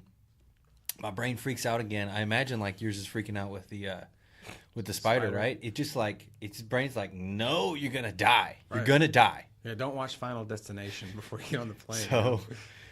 So I make it back, and then for the next that was over 5 years ago. Every time I would fly, it would go less and less and less. And now just this last week I flew, and it's no problem. I get slightly nervous, but every time it would be like, 10 out of 10 panic attack, 9 out of 10, 8 out of 10, and it slowly worked its way down. So if you were to spend time around spiders, see when I said it, see your eyes did that, it would go away. But that's not something you have to do. But I have to have the want to. And my flying scenario, or my system to that is, because I'm the same. I don't have panic attacks, but I'm not a fan of flying. I just kind of zone it out. But I'll watch the guy who you can tell is like, on a plane every day. Yeah, so it calms you down. So we're flying from Colorado to Dallas, and I'm skittish because, like you said, you have no control. You're 30,000 feet in the air. What are the survival chances? Right. You're breaking all this shit down in your head. But I'm watching the guy who's just like, we're hitting turbulence. I do the same thing. I'm like, oh shit, and he's just like, adjust his neck pillow. Yeah, right. Like, so we come to land in Dallas, and this guy who I've been watching the whole time, cool as a cucumber, like just da-da-da, the wind shifts the plane, and he loses his shit and grabs me. And I'm like, oh, we're going to die, because this dude's the whole time, and then he's just like. That's what it took. Yeah, and I'm like, holy moly. Yeah. So, yeah, just watch the people around you. Yeah. I'll look around and be like, that some bitch more nervous than me. I feel really good right now. Yeah. It's like when you watch Jerry Springer, you're like, my life's not that bad. Yeah, which is not even probably real. And then to go back, you were telling about your cereal, and I had a story in my head where you were describing the cereal. Yeah. We came up when we were kids, we were little shits, but we came up with this concept of going to drive-thrus and making up a fake product to see if they had it. Okay. So we came up with the word called Cornezbits.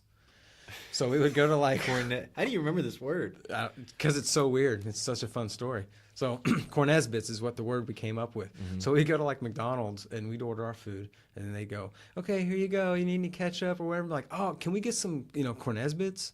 And they would be like, oh yeah, and they give you croutons, right? And you're like, oh no, not these. No, the Cornezbits. And they would be like, the what? We would literally have the dude mopping the floor. It didn't matter. They'd all be at the drive-through window going, what are they? And we're like, they're like little package. And we would describe it to them like, but we would never give them like a substance. It's kind of like round, but not really, and it's in this plastic. Holy crap! And they would all be like, "Oh, hey boss, do you know the?" I'm like, "Yeah, they got them down at the location in Arlington." We're just holding up the line, bro. Like, and then we would leave. And then one time we did a radio. We would do that all the time after we got our food, clearly, because then they're like, "Oh, you little shit." Yeah, they're gonna. But we did a radio show once, just DJ, whatever, and we were like, "Hey, first guy to call in gets some free Cornezbits," and the dude would call in. It was like on a college radio, KNON or something. This is so long ago, like early '90s. And the guy calls in. He's like, "Yeah, I want to." We're like, "You got the Cornezbits." He's like, "Yeah, hell yeah!" Like not a clue what they are. They don't even exist. That's awesome, man. So then we're like, "Do you even know what they are?" And he's like, "No." Cornezbits. Yeah, Cornezbits. Did you guys ever write it down? No. Let's see how you spelled it. I have no idea. So in Vegas, we're at the stone shop where they have like, healing stones and all that. They have one in the Mirage. And we're there, and my brother-in-law comes up to me. He goes, they have amaranth or asmertite or whatever. He goes, dude, ask her if she has kryptonite. And I'm like, no, I can't do it, man. So she gets busy with another customer, and we leave, and I can't do it. We go to one of the malls locally. They had the same brand store in the mall. It's like a little stand. So I'm sitting there. We're looking around. I'm like, fucking, I'm doing it. Yeah. So she comes over. She's talking to me. She's like, oh, you looking at bracelets? And I'm like, no, I'm just admiring. I was like, you know what? Do you have any kryptonite? This is last week. This is funny because you brought that story up. Otherwise, I would have forgot about it. See? And she goes, I don't know. Let me check. And she pulls out her catalog. And I was like I had to pinch my lips hard to keep a straight face, man. My brother-in-law looks at me. He starts laughing. I was like, right. Don't fucking ruin this. And she goes, what's it called again? And I go, kryptonite? Like I couldn't say it anymore. And she's like, we have this one's called like amberite or something. It kind of sounds like it. Lord. She's like, you know what? Let me look into it for you. He's like, don't worry about it. I gotta go. You should be like, it's green. I couldn't keep a straight face, dude. It's green and it kills superheroes. I know. If I had been able to keep it, we could have gone on. Dude, that's. But we're like, I hope she calls her boss and we're like, hey, we had a potential customer. He was looking for kryptonite. She would have been fired for ignorance. You know what I'm saying? That was a policy. And then afterwards, I was like, man, I feel like a dick. Like, I just made fun of that. That's a human being. Okay. So why did you victimize this person and not the last? That's my question. Did you see their presence and think, I felt her weakness. yeah, I'm going to give her a shitty day? I felt her weakness. Yeah, you felt her weakness. What's funny is she may never bring it up again and never figure it out. No, she went But she's home. gonna watch Superman one day. And be like, Yes. that son of a bitch. She's like, or she's going to be like, why don't we sell that? It's a healing Why don't stone. we sell- It's really a death stone. Yeah, that's funny. Oh, You know, man. you made a comment that made me think of when you said if you hadn't told that story, I wouldn't have remembered, right? Yeah. And it kind of brings me back to a guy I know who lost his wife. I know we're kind of going back to death, but it's not the philosophy of the story. But he said, you know, he lost his wife in a bad car accident. He's a single father now of 3. And every time we talk, he says, man, the one thing I miss the most is the stories, because you tend to forget things in life. Like, you'll literally just erase them from your memory, but then that significant other will say, remember that time we went to whatever? And then yeah. it re-brings that memory. Right. And then you're like, oh, yeah, and then you remember it. Yeah. And that's true with a lot of things in life. Oh, you just yeah. forget until somebody mentions something, and then it goes click. Hits that spark. And it could be 30 years ago. Yeah. That you never thought of. That it's like, oh, I had like the Cornesbit. Sorry. You're good. Like the Cornesbit story. Right. You know, I was like, oh, you were Cornesbit. you were describing it. I was like, oh, Cornesbits. Oh, so your story bounced off of mine, and then mine bounced off yours. See, it's very interesting. I'm always careful when I tell a story like that. Like, in the middle, let's say you're telling your Cornesbit story. In the middle of the story, I'm like, oh yeah, my fucking kryptonite story. Right. But then I'm like, I can't be a dickhead and just wait until you're done so I can tell my story. So I'm like, how do I find that balance between genuinely listening to your story but not forgetting the one that I really want to tell? And not making it look like a one-up. Yeah, a one-up. That's what I was going to get to Like, next. hey, You don't want your to be story's that great, one-upper. but guess what I did? I did the Cornesbit, but we made it Cornesbits. Yeah, right. Like the Vanilla Ice, you know, when he was doing the Ice Ice Baby. Well, the David Bowie is do do do do do do do, and ours is do do do do do do. It's like it's the same damn thing, dude. You're just trying to avoid a lawsuit, you know. What was it? Vanilla Ice. He did that, or Yeah. he did like an interview and said that, or what? Well, yeah, because they sampled for the Ice Ice Baby, Yeah. which is 8 years past. I don't know if you've had to have heard the Ice Ice Baby song, right? Oh, Vanilla yeah. Ice. Okay. Yeah. Sounds like You know the theme. I No, know it's that. not. It sounds like it is. It's David Bowie. Pressure. I know, yeah, Right. I know the Ice Ice Baby song. Right. So the ding ding ding ding ding ding. Yeah. Right. That is sampled from David Bowie. And Okay. back then, sampling was rights, and you're going to get sued if you use other Oh. people's music, and that's why even to this day, sampling is hip hop has taken a crazy turn for the worse, in my opinion. But it's starting to come back around. But anyways, so they want to sue you because you use their riff or you use their drum beat or use Right. whatever. So he was trying to articulate that his was not the same, but it was the exact same. Like it's like you So are. I got an interview of him saying that? Yeah. Oh yeah. Wow. It was pretty funny. I was like, We need to okay. get a screen so we can pull shit up like that. Mm-hmm. We put it over there. Be perfect. Oh yeah, like a. Yeah, so we can connect Over to there. that. Oh yeah, you just have another camera facing. Yeah, so he can pull up maybe just like a monitor. So you can pull that screen up there. Now when I see Vanilla Ice, I remember Vanilla Ice from way back when. But I see him. I think of that movie Step Brothers. I remember watching that movie with. Isn't he in it or no? No, he's not in it. No. he had something to do with it. I remember what. Oh, he's the brother sang that song. Yeah, on the- at his Boats and Us. yeah. He did it at the He lip synced at talent the competition. talent show, yeah. Yeah. That's right. Yep. Yeah. That movie's so classic. Yeah. I watched it with my roommates and I'm like, this movie sucks. I'm like, no, it does not. It ended up being a classic. It takes a certain type of person to understand movies like that, and Napoleon Dynamite. Yeah, you gotta like dick and ball jokes. I love dick and Well, ball for jokes. Step Brothers, yeah, you got to be like I said something the other day. I said, guys are just grown up kids because even guys think farting's funny. Yeah. Like somebody will laugh at it. It's like just like a kid, So yeah, you got to be that kind of guy to like Step Brothers. But Oh yeah. it's so funny. So you're a big fan of hip hop. Mm-hmm. What's all they have? It's breaking into sections now, right? It's like mumble rap and Oh God, dude! Like I said, in my era and stuff that I still listen to today is like the mid '90s, the original, the hip hops. The hip hop that actually was a lifestyle. That was you had elements. You had an MC, you had a DJ, you had the graffiti artist, you had the break dancer, and there's two things in my life that I've had the ability to build really good relationships with people through those outlets. One is hip hop. Like I've built like genuine relationships with people just because we love the same thing, Right. and the other is jujitsu. right. Like I've built relationships with people because we have this. And I'm sure it's like that Common with other denominator. thing, you know, CrossFit Yeah. people or marathon runners. But for me, Scientology. yeah, whatever. For me, don't even go on. My uncle was inside.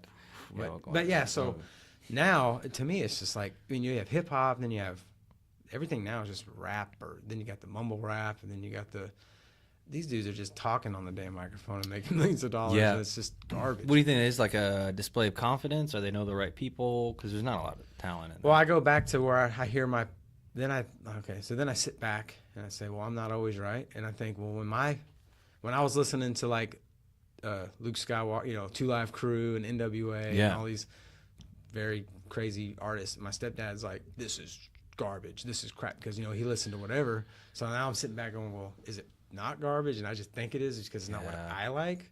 But when I break it down to what it is, and it's supposed to be it's not hip hop. It's not hip hop. These dudes are talking about garbage. You know, there's no knowledge. I mean, you listen to like Tribe Called Quest and Jungle Brothers and KRS-One and all these mid-'90s, early '90s New York hip hop dudes, and they're talking knowledge and wisdom. You know, guru, and just it's awesome. The beats are, I mean, there's just more thought nowadays. They just get a keyboard. Yeah, it's almost poetry, right? Yeah, oh, it is. It's just, and it all makes sense.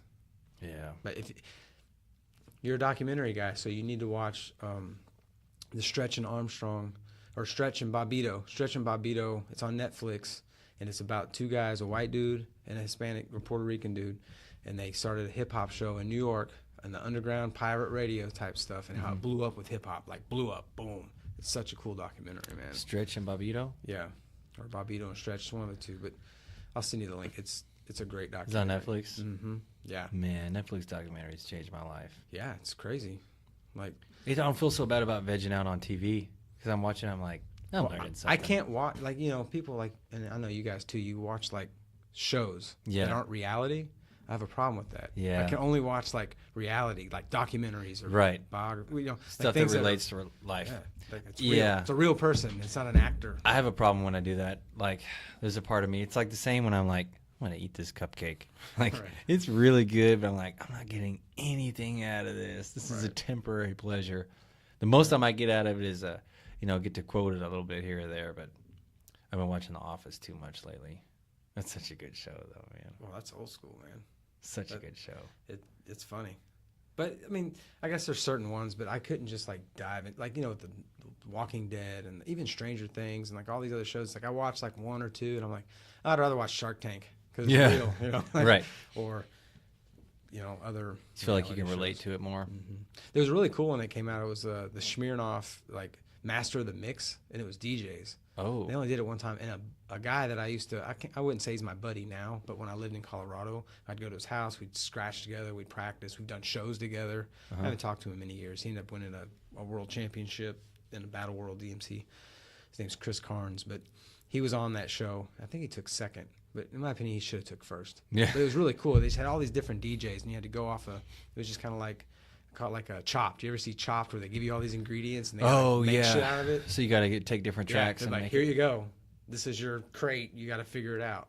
Oh. It's kind of cool. So you have like the house DJ who's all into They've done so many of those shows. They did Chop. They had one with tattoos. There's so many freaking food shows. It's stupid. Cupcake Wars. Cake Boss. Oh, hold on. I'm going to throw out my main card here. Never mind.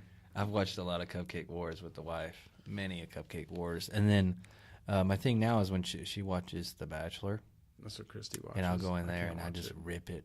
I I'll can't rip watch it. Like, I'll just be like, she's dumb. He's stupid. Just None of them go are really on. married. Yeah. I mean, really, I don't even think any of them are married. Yeah, I Maybe think one or two. you wonder if they come out and I'm like, we'll give you $2 million, just pretend you're married for the next 10 years until the show goes They're out. doing it for money. You know, it's like, You can sense it.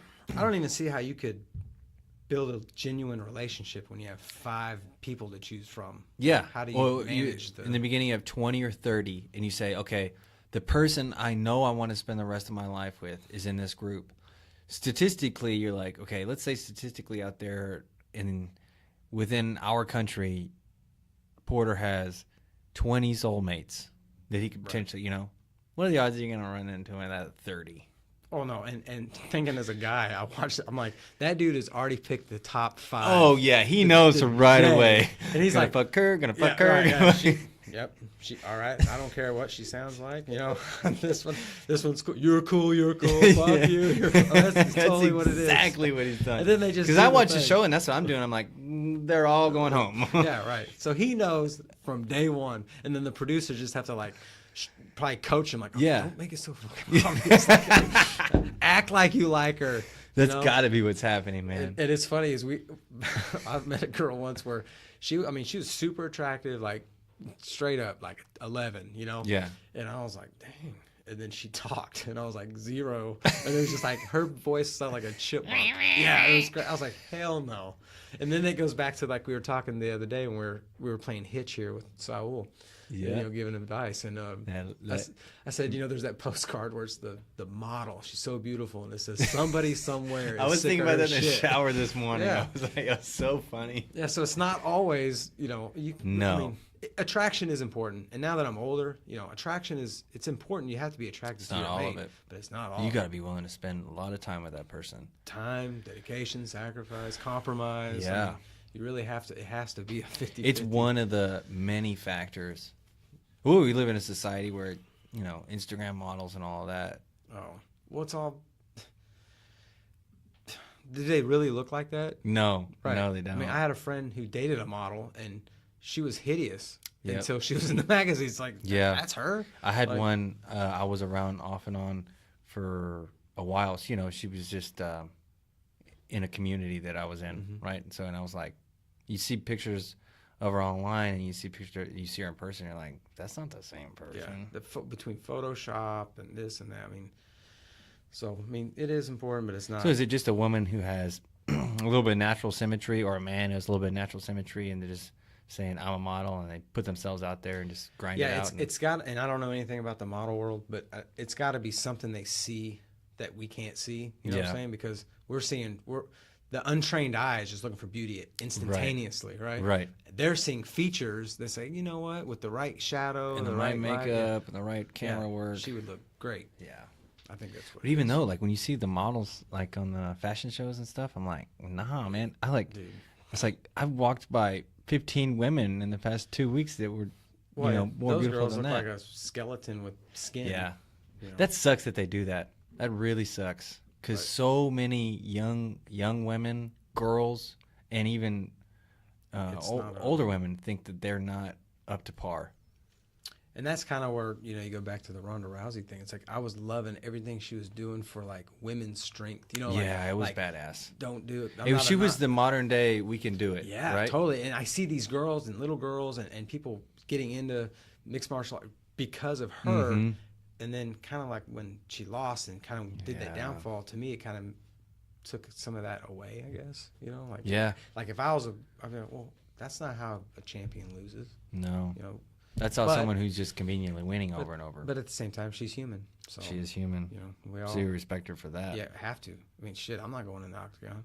I wouldn't fight any of those girls. You know what I'm saying? Yeah. Or anybody. I mean, in a ring. So no.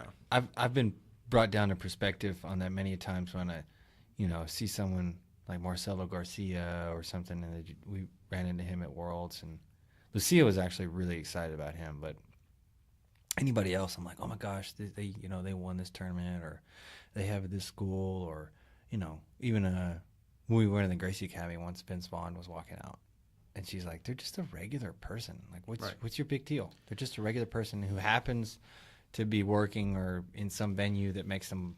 And you're most likely, from my own personal experience, you're most likely going to get a better response out of them if you're not dragging off the Right, legs, seeing you know? all of those. If you're just like, what's up? That's what they want. They want Yeah. to be treated normal. They don't want to be like, oh my God, you know, yeah, down the line of the conversation, or to end your conversation, it could be like, hey, just by the way, big fan, like your Yeah. work. You know, but you don't open up like that, Right. Because then they're like, oh hell, another. You know, when I hung out with all these people, met all these people living in Colorado, it's like I literally just acted like they were like. So Kevin Garnett played for the Minnesota Timberwolves, Boston Celtics, NBA player. One of the many or few that came straight out of high school into the NBA, right? Mm-hmm. Was like one of the highest paid NBA players of his time. He checked into our hotel. He was in the presidential suite, $6,000 a night, right? Oh my gosh. And we had faxes back then, you know, because it's still the 90s, you know. People still use fax now. I've been asked to fax really? a few things over the past couple of years. I'm Wow. like, are you? What? Yeah. I don't Well, even that's know all what- we I didn't had. know where to do it. So, you know, I went to his room and, you know, come on in. You know, when I walk in, I say, hey, got a message for you, whatever. And he's playing NBA Live, you know, on the Yeah. thing. So at this point, I'm like, who you playing with? You know, just like one of my buddies. Who you Yeah. playing with? He looked at me like, man, who you think? You know, himself. You Yeah. know? So I was like, oh, he's like, you want to play? You got a game? I was like, yeah. Sat down. I picked the Trailblazers. I was a big Ben Wallace fan, but he whipped my ass. But it was just kind of cool to say, yeah, you know, I played NBA Live. That would have been really Yeah, cool if weren't you it? beat him at the video game. Oh, I know, but no. But yeah, so I met all these people. I just treated them like you. Yeah, that's the way to do it. I was never like, And you end up getting to hang out with Dave Chappelle. yeah, and a lot of other people. So then the next year, Jim Brewer Mm-hmm. came, the guy who was on Half Baked. Goat man. Cool, man. And he goes, hey, you know, he's like, I think you're the guy that Dave told me about. You know? So I was like, When you get to Aspen, there's a yes, bellboy. Yeah, right. Yeah. There's the bellboy who has friends. Yeah, he's got And friends. you're going to want to hang out with them. So I said, yeah, he told you the story. And to this day, my friend Arnold, who's with Erica Badu, she just did like this, I think it was like a 20-year celebration of her career. Mhm. And she had Dave Chappelle there. Like he came, and I called my friend, or I, not call, you don't call anybody anymore. Text him. Instagram, whatever it was, to the social media. And I said, hey, did you talk to Dave about the Aspen Yeah. experience? And he goes, yep. And he remembers it. Wow. And that was how long ago? And he just, like I was telling you the other day, he just did his final. He said it's his final. He's done. He's smart.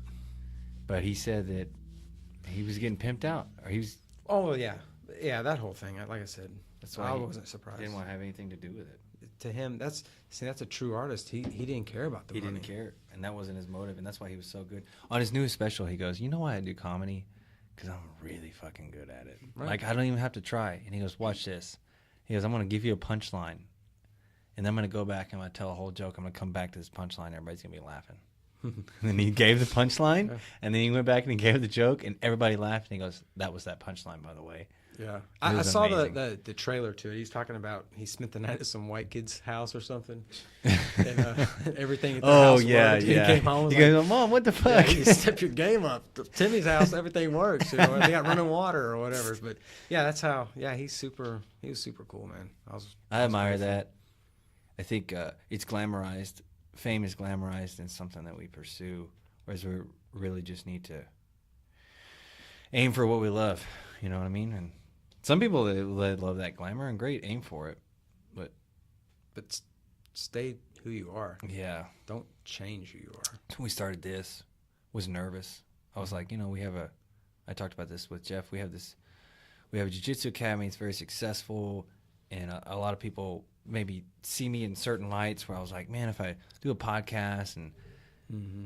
what if they don't like what they see? I'm like, what's their fucking problem? Oh yeah. You know what I mean? Then don't come back. I Yeah, mean, then don't come back. That- And so, just being myself, Well, and this right here is completely out of my element. Like I had to, and still struggle with stage fright. Yeah. Like to this day. I tell you, you did a lot better than Carrie. Remember, I got to give Carrie a hard time. He started fumbling and shit, Oh, and is then he he the was one like, that's "You yeah. got to go back and watch it." He's like, "I'm nervous." Yeah, I'm yeah. I was nervous." just like, "Fuck, I'm nervous. It's like he was like he was being interrogated. As soon as he's like, "We're recording," he was like, "Ugh." Like he saw a spider. He's like, "Ugh," his body locked up. Yeah, No, exactly. I'll bring him back on so I can give him a hard time. That's He's a funny. good friend, so I can make fun of him. But yeah, like I mean, that. my stage fright was so bad that like in school they'd be like, okay, it's oral report time, 0. Like I wouldn't Oh, even do yeah. it. But and then if I had to talk in front of people, I'd be like, and like Yeah. stumbling over my words. But when I was behind my turntables in front of 6,000 whatever people on That's what you stage on loved. tour, man, I was That's your like, thing. Yeah. So what it taught me was, and even now being an instructor, because I instruct a lot of things for the police department, Mhm. it's like I learned the secret is as long as you're confident in what you're talking about, Yeah. then you're not nervous about it. Yep, that's true. You know? I remember having to do public speaking in college, and I went up there, and luckily I was behind a podium, and my legs started shaking. If I talk in front of 50 people in jiu-jitsu, I'm slightly nervous. Mhm. Yeah. 20, 30, it's a regular, I'm not thinking about it. I'm slightly nervous. So I feel like if I was talking about jiu-jitsu, I could talk to 10,000 people Right. and just be like, regular nervous, not anything outside of. Yeah, but if they're like, give us a report on something you know nothing about. Because you know they're like, there's someone in the crowd that really cares about this. It's like, look at that dumbass Oh, up yeah. there. He's I just winging like, it. Like 0. Yeah. That's why when I took college courses, like, speech last. Can I do speech online? You know? Dude, we were chatting about that this morning. College is, I feel like in our generation, right? You're 38. Thank you. How old are you? 43. 43? Yeah. Dang, dude. See? I thought you were 38. No, that's what I say. I meet these So people. you're 13 years ahead of me. Right. I see these people, and I'm like, how old are you? And they're like, 40. And Yeah. I'm like, damn, I hope I don't look like you. Like, because, Yeah. sometimes we don't see who we really are in the mirror. Yeah. You know, it's like, do I really Dude, look you could pass younger? as 33. Yeah, so when people ask, well, how old are you? It's like, how old do I look? That's what I always ask. Yeah. How old do I look? I'm not going to play the Shabazz game, the dude's probably like 72. Yeah, we got a but- friend who will tell us how old he is. Yeah, right. But it's like, I'm going to tell you, but I want to hear what your opinion is first. Yeah. And usually it's about 34, Yeah. 35. And I'm like, They're Yeah. probably thinking 35 and they're cutting one off to be nice. yeah. If I had to really, really guess, I Yeah. could say 35, but Which is you could fine. pass as 33. I'm cool with You that. told me you're 30. I think you're full of shit, though. And my cousin, he's almost 50. And so I don't know if it's a genetics thing Yeah. or if it's all the years I spent. Honestly, I think it has a lot to do with all the years I spent living in the mountains. Oh. Because of the Did he air, live the up there? purity. No, but Mm. but everybody else in our family isn't aging too well, But Right. me, I think, well, maybe it's just all the purity I had up there because Yeah. I was so active. I mean, wintertime it's snowboarding every day. Summertime, spring it's hiking, biking, hot air balloon riding, rock You're climbing, active. cliff Yeah. jumping, you name it. You're Breathing in clean air. all day. So it's like maybe that had to do with my skin and Yeah. aging. I don't know. So now I'm scared. A couple more years, I'm just gonna go. It's all going to Yeah. catch up Yeah. at an accelerated rate. 45. Shit, you look 60. So No, that's pretty good, man. So yeah, I'm 13 years on you. I don't remember why I asked how much older you were. Oh, we're talking about college. So, Yes. I feel like when we were younger, because you're almost a generation ahead of me, almost. But So are you considered a millennial? I think I am. What? Is it So look up what 90s? years millennials are. I want to say It's not a label I'm very early. proud of. I think it's well, but you don't have to be the stereotype of millennial. Yeah, You know what I I'm just saying? gotta. Which I deal with a lot. 50 of years from now, when they talk about them, I'll be grouped in there though. You're not. I I don't. was born in '87. Yeah, you're in there. I don't foresee you, but from what I've learned from you and feel from you, you're not one of those like everything has to be handed to me. Yeah, I'm not entitled. Yeah, I'm not entitled. I grew up with the off-brand not cereal, man. offensive. I'm Yeah, not entitled exactly. at all. You get it. Yeah. I mean, I get it. I mean, and I don't, and like we said, I want my kid to get it, but society sometimes. So if you were between the ages of 18 and 34 in 2015, you're a millennial. That's all. Yeah. I'm a millennial. That's okay. But college was like, you got to go to college. You got to go to college. You got to go to college. You got to get $50,000 in debt and student loans, or hope grandma was going to pay for it, this or that. And I went to school and I dropped out because I was a jiu-jitsu bum. Ended up working out for me. It's funny, you say that. And there was I think you sent me something on Instagram, like some old account of yours, and there was a photo of you, and it said something like, "I cannot wait until I can teach jiu-jitsu full time." It was at Yeah. some job or something. Yeah. It's like, damn, I knew that feeling at a job. But college for me, my parents never really were like, go to college. You got to go to college. I was like, I hate school. I want to get out of school. I don't want to Yeah. go to school. But now looking back at it, I'm like, dang, I wish I went to college because of the experience. Right, and right. the relationships. Yeah. And I'm thinking, I want to not go to school so I can hang out with my friends and party. And I'm Yeah. like, damn, I could have done that in college and met a whole bunch of new people. Yeah. But yeah. I'm glad I went, but it was unnecessary. So what I was getting at was, like, now it seems to be just follow your passion and Yeah. do what you love. And what if everybody did that? But college is still there. Yeah. People still are getting into crazy debt and then getting degrees that they can't even utilize in Right. society. And then they're having to work for $10 an hour. And then you have police departments who say, well, you can't promote unless you have a bachelor's degree in, I don't care, basket weaving. Well, how does that stupid. make me a better means you're willing to supervisor? go through the system. Yeah, I think that's what I think. I think the only thing it shows is that you can set a task or a goal and accomplish it and maintain it and stick with it and then be successful. Mm-hmm. But I would rather have the guy who's got 20 years of police experience. Oh, who yeah. did all that in my Oh, yeah. department as my boss than the guy with 4 years and a bachelor's degree. Yeah, It's like, it's true. and whatever, physics. I mean, how does that pertain to anything on the streets? Nothing. But you're right. I think it is there's more entrepreneurship. Yeah. There's more. Well, with the internet now, there's a lot more. But aren't they gonna like? It was tax something the I was internet or something? bitching about this morning, man. Are they? Soul's heard me bitch about it so many times. gonna Since start Jeff costing, did it to right? me. Jeff that was here last time. We were at a Thanksgiving dinner, Uh-oh. and he goes, I'm about to ruin your day. He literally said that. That's how he is, though. He's so like majestical and shit. But he's like, because I was about to go to Arkansas for a camping trip. He's like, you're gonna think about this the whole way you're driving. So net neutrality is something that was already in place. Right. You get internet from AT&T or Comcast or something. You get internet. That's what you get. You do with what you want. And you're paying for that service. And you're paying. So it's a square deal, right? Well, they took away net neutrality. So what they're going to do now is they're going to charge you for individual services. So think of it like you're going to pay for, I don't know how they're going to break it down. Yeah, it said something like 10 cents for every Google search or something. Something weird like that. It could be like that. It could be like you pay this much a month for Netflix, this much a month for YouTube, this much a month for blah, blah, blah. I don't know how they're going to break it down. But the way they will break it down is they can adjust the speeds. So they can adjust. Before it was like right now at home, I use Spectrum. I'm getting 100 megabytes. I think it's a second or Right. I guess it's, I don't know. I don't And either. that's what I get. And I can do with it whatever I want. Right. Well, now they're going to say, okay, Fox News, you're going to get 200 megs. CNN, you're going to get 200, whatever. But you NBC. gotta pay. You Gotta got to pay pay the for price. that. Also, John Smith is running a podcast at johnsmith.org, and he's talking shit about what the government's doing. Let's turn that speed down. Yeah. So That's what's scary. So they They. is the government. Yeah. Actually, the chart. Well, yeah. Can you follow it? Pull that up. Like, Chart. huh? The chart. Well, there's a chart on the services, but there's a chart you can follow on who owns what companies. That's what's fucking scary. And do you think that maybe now they are incorporating this because there's the ability to do so now? Back in the day, it was like we have this speed, then we got this speed, then we have, they're building this, Yes. building the platform, and now they It's have this possible. platform, and it's like, well, you can have broadband or whatever the hell the old school one was like, beep, Yeah. and like fax line, or you can have the mega package.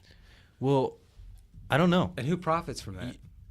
The providers, because they're gonna make more money. They're gonna charge you more. So, and also they're directing traffic on the internet so they can advertise more.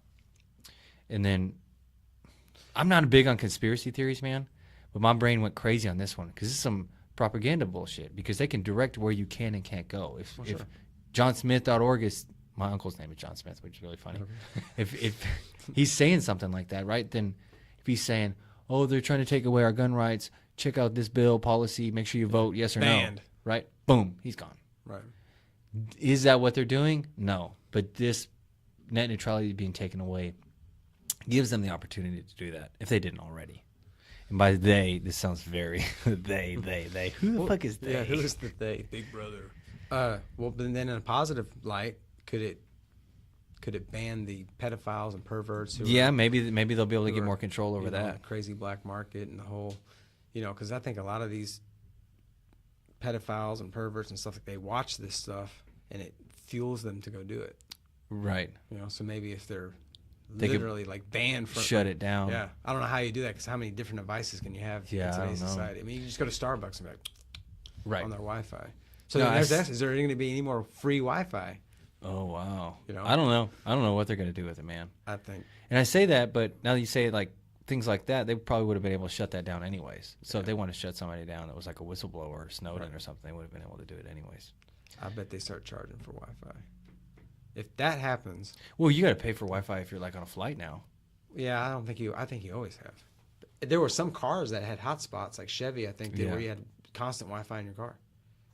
Oh yeah, that's But- pretty new, right? But my thing Last is year when or I two? walk into Walmart or Target and it says, "Hey, connect to our Wi-Fi," right? Well, is that going to have to be a fee now? $195. Because now they're getting charged for Oh. the mega package. Right. See, Who knows, man? greed, man. It's Well, they're greed. breaking it down. Like, do you have TV like cable?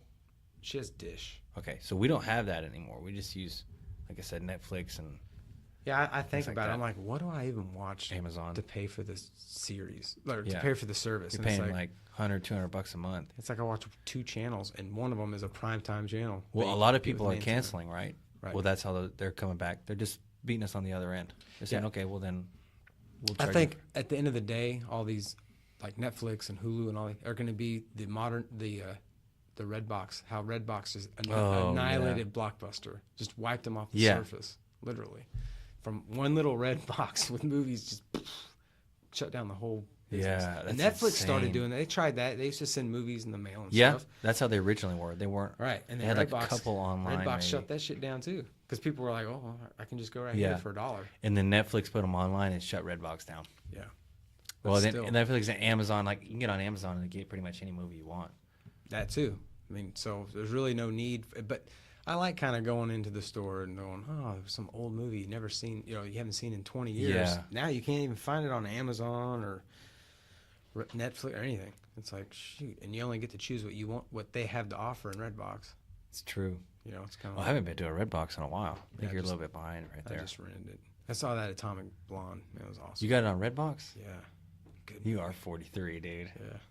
Yeah. Oh yeah. Because When I see a Redbox, I'm like, You oh, play it's a like a payphone. yeah. What's a cassette tape? Right. Yeah. Oh man, so I'm hitting up my. I'm gonna have him on here. My cousin-in-law Ty. He writes music. He makes music. Right. He's got some badass stuff. So he's a producer. Producer then. He does it all himself though. Cool. He Can he play instruments? Yeah. Oh, okay. He landed one of his songs on Shameless. Oh, cool. Yeah. So I hit him up, and he's gonna do us a little intro on here. That's awesome. Yeah. I was cool. going somewhere with that, but I think I got a little sidetracked. You called me out for my age. Huh? Ty.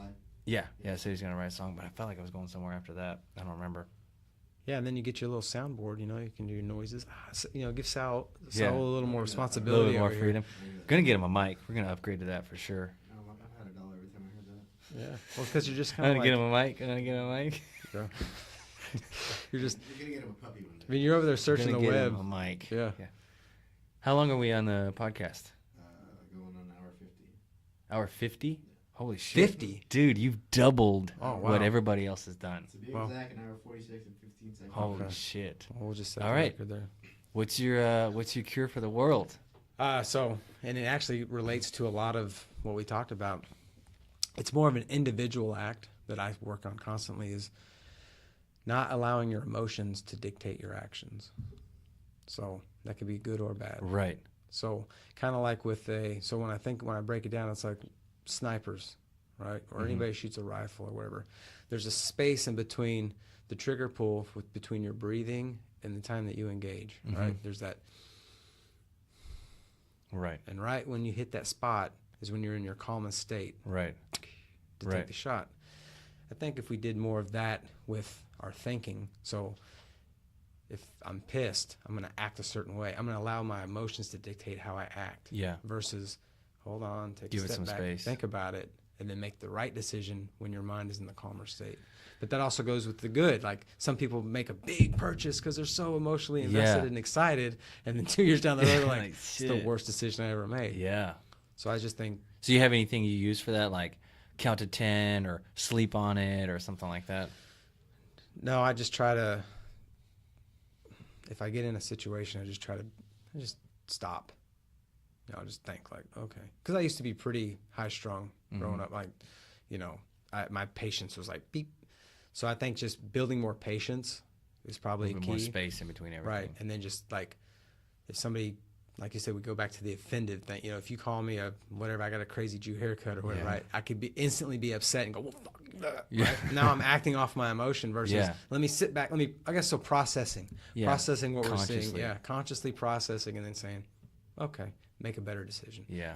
Instead of, so making the decision versus acting off of the emotion Right. that we're receiving could be better all for everybody. With everything in life, huh? If anything in life, good or bad. That's awesome, man. So that's where I'm at. When you start writing down what everybody says, and then we can write a book, How to Cure the World, and put everybody's name as the author. Yeah, right. It's like half the book is the author. First 10 pages are just people. Yeah, right. Exactly. Sweet, man. Thanks for coming on. No problem, man. We done. That's Honored. good stuff. Oh, that was